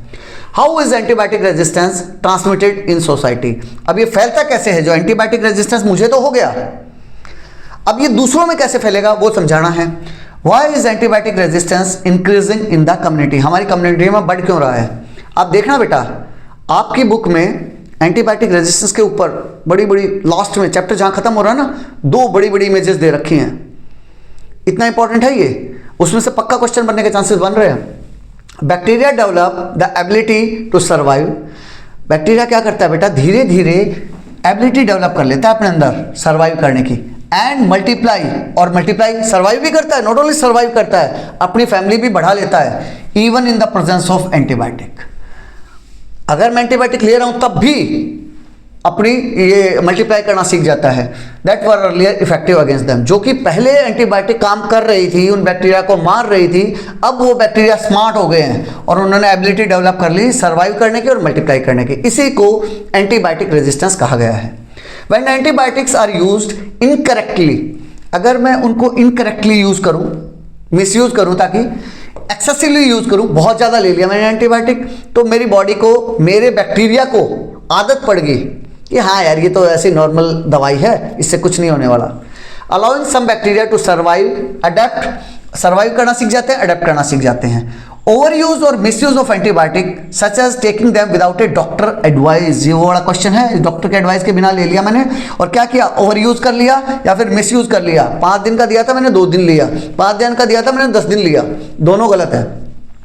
Not completing the full course of antibiotic, antibiotic का फुल कोर्स नहीं लिया।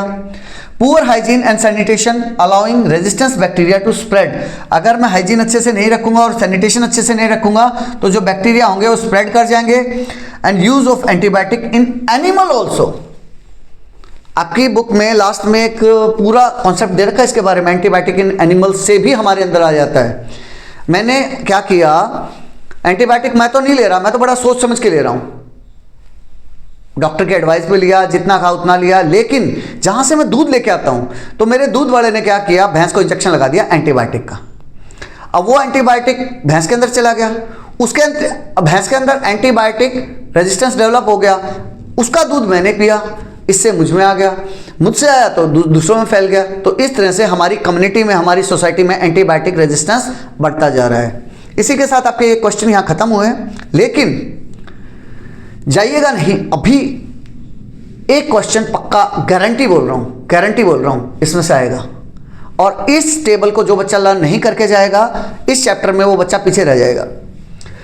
कुछ कॉमन कम्युनिकेबल डिजीज दिए हैं बेटा, जैसे सिंपल क्या है बेटा, इसको देखो, सर्दी खांसी जुकाम हो रखा है, इन्फ्लुएंजा बोलते हैं जिसको, उसके कारण होता किस कारण से है, वायरस के कारण से होता है। तो आप अपने नोट्स में अलग से बना लीजिएगा बेटा, वायरस किस किस के, वायरस के कारण कौन सी बीमारियां हो रही हैं, प्रोटोजोआ के कारण कौन सी हो रही हैं, बैक्टीरिया के कारण कौन सी हो रही हैं, उस टाइप से बना लेना। एक इफेक्ट कहाँ करेगा, रेस्पिरेटरी ट्रैक्ट पे करेगा। सिम्टम क्या आएंगे, नेजल कंजेशन हो गया, डिस्चार्ज हो रहा है मतलब नाक बह रहा है, सोर थ्रोट है, फीवर आ गया, कफ आ गया, बॉडी एक आ गया। प्रिवेंटिव मेजर क्या है, हाथ धो, मतलब साफ सफाई रखो, वो सब। नेक्स्ट है चिकन पॉक्स, यहाँ देखो इसके स्किन पे डॉट्स आ रहे हैं, इसको चिकन पॉक्स बोलते हैं। किस कारण से होता है, वायरस के कारण। इफेक्ट कहाँ जाएगा, मेरे रेस्पिरेटरी ट्रैक्ट पे जाएगा, स्किन पे जाएगा। सिम्टम क्या होंगे, माइल्ड फीवर होगा, इची स्किन होगी, रैशेस होंगे या फिर ब्लिस्टर आ जाएंगे। इस आदमी को मुझे कंप्लीट आइसोलेट करना पड़ेगा, दूर रखना पड़ेगा, ताकि बीमारी ना फैल जाए, क्योंकि ये सब बीमारियां जो हम पढ़ रहे हैं ये कौन सी हैं, कम्युनिकेबल डिजीज हैं। मीजल्स, ये भी एक इसी टाइप की बीमारी है, वही वायरस के कारण होगा, स्किन के ऊपर इफेक्ट डालेगा। नेक्स्ट है ट्यूबरकुलोसिस, जिसे हम टीबी भी बोलते हैं। यहाँ इसलिए इसमें इमेज में दिखा रखा है बेटा, जब उसको खांसी आई तो उसके हैंकी के ऊपर खून आ रहा है, तो it is a very good symptom of tuberculosis, TB, simple language में टीबी बोलते हैं। हुआ किस कारण से? बैक्टीरिया के कारण से। किसकी दिक्कत है ये? लंग्स की। लंग्स मतलब रेस्पिरेटरी सिस्टम के। बार बार एयर पोल्यूशन के कारण क्या था? रेस्पिरेटरी बीमारियां, वो क्या थी? लंग्स के ऊपर इफेक्ट करेगी, हमें टीबी हो जाएगा। सिम्टम क्या होंगे? Cough, fever, fatigue, loss of appetite, night sweats, ये सब सिम्टम आएंगे। क्या करेंगे? टीबी इन्फेक्टेड आदमी के पास नहीं जाएंगे, माउथ और नोज को कवर कर रखेंगे, अच्छी हाइजीन मेंटेन रखेंगे और वैक्सीनेशन करा लेंगे। अब वो डिजीज बता रहा है जो कि कॉन्टेमिनेटेड वाटर या फिर कॉन्टेमिनेटेड फूड, स्टेल फूड खाने से हो जाती हैं। Hepatitis A. हेपेटाइटिस ए में बेटा कहाँ इफेक्ट जाएगा? लीवर को बेकार कर देगा। किसके कारण से होता है? वायरस के कारण से होता है। देखो पड़ा हुआ दिखा रखा है, तो इसको क्या हो गया? फटीग, थक गया है, फीवर आ गया है, लॉस ऑफ एपेटाइट, नोजिया, उल्टी आ रही है, वॉमिटिंग हो रही है, जॉन्डिस हो गया है, pain in the upper right abdomen. Upper right यानी यहाँ क्या है? लीवर ही तो है, तो लीवर में हमें पेन हो रहा है। कैसे बच सकते हैं इससे? ड्रिंकिंग बॉयल वाटर लेंगे और वैक्सीनेशन करा लेंगे। कोलेरा बैक्टीरिया के कारण होगा। इफेक्ट कहाँ कर रहा है? इंटेस्टाइन, आंत, हमारी आंत पे इफेक्ट करेगा। डायरिया एंड डिहाइड्रेशन हो जाएगा। करेंगे क्या? पर्सनल हाइजीन मेंटेन करेंगे, गुड सैनिटरी हैबिट्स रखेंगे, प्रॉपरली कुक फूड खाएंगे और बॉयल्ड ड्रिंकिंग वाटर पी लेंगे और वैक्सीनेशन तो कराएंगे ही कराएंगे। अब आप कहोगे सर ये देखो कोलेरा में भी वही है, टाइफाइड में भी वही है, क्योंकि ये दोनों की दोनों बीमारियां इंटेस्टाइन पे ही इफेक्ट डालती हैं, आंत पे ही इफेक्ट डालती हैं। इसमें होगा क्या? हेडेक होगा, एब्डोमिनल डिस्कम्फर्ट होगा, पेट में दर्द रहेगा, फीवर हो जाएगा और डायरिया। डायरिया मीन्स पानी की कमी हो जाना। उसका सॉल्यूशन भी वही है। नेक्स्ट है एस्कैरियोसिस, जो कि राउंड वॉर्म्स के कारण होता है। ये बेटा हमारी आंत में वॉर्म होते हैं, कीड़े होते हैं छोटे छोटे, गोल कृमि बोलते हैं हिंदी में, गोल कृमि, राउंड वॉर्म बोल दीजिए। ये वॉर्म मेरे स्टूल में एंटर हो गए तो इससे मेरा लॉस ऑफ एपेटाइट हो गया, पुअर ग्रोथ होगी, ग्रोथ कम हो जाएगी, डायरिया हो जाएगा, वेट लॉस हो जाएगा और अनीमिया। अनीमिया मीन्स आयरन की कमी। करेंगे कैसे? वही तरीके हैं, पर्सनल हाइजीन मेंटेन करेंगे, सैनिटरी हैबिट्स मेंटेन कर रखेंगे, consumption of properly cook food और बॉयल्ड ड्रिंकिंग वाटर लेंगे। अब कुछ बीमारियां जो कि इंसेक्ट के कारण होती हैं वो समझ रहे हैं। मलेरिया प्रोटोजोआ के कारण होगा। इसमें होगा क्या? स्किन और ब्लड पे असर जाएगा, हाई फीवर हो जाएगा, स्वेटिंग बहुत ज़बरदस्त हो जाएगी, पीरियोडिक चिल्स रहेगा, बार बार ठंडा गर्म रहेगा। किस कारण से हुआ? मॉस्किटो के कारण से हुआ। तो मॉस्किटो से बचने के लिए हम क्या करेंगे? मॉस्किटो नेट लगाएंगे, मॉस्किटो रेपेलेंट्स लगाएंगे, लंबी बाजू की शर्ट्स पहनेंगे, पूरे पैंट पहनेंगे नीचे तक। Control of mosquito breeding in and around your home, अपने घर के आसपास मच्छर को पनपने नहीं देंगे। Next one is dengue. Dengue को दूसरे सिंपल देसी लैंग्वेज में ब्रेक बोन फीवर भी बोलते हैं, क्योंकि हड्डी तोड़ बुखार, हिंदी में हड्डी तोड़ बुखार बोल देते हैं, क्योंकि इसमें हड्डियों में बहुत ज़्यादा पेन होता है। होगा किस कारण से? वायरस के कारण से होगा। स्किन और ब्लड पे इफेक्ट डालेगा, फीवर आएगा, headache, muscle and joint pain, nausea. Use अब ये भी जो डेंगू है वो भी मच्छर के कारण, तो उसके भी जो बचने के तरीके हैं वो वही हैं जो कि हम मलेरिया में यूज करते थे। इसी के साथ यहाँ आपका चैप्टर खत्म हुआ। Thank you for your support. अगर मज़ा आया हो तो अपने दोस्तों के साथ शेयर कर देना, उन्हें भी मज़ा आएगा, आपको थैंक्स बोलेंगे। और एक बड़ा सा थैंक्स मेरी तरफ से। With this I am signing off. जय हिंद, जय भारत।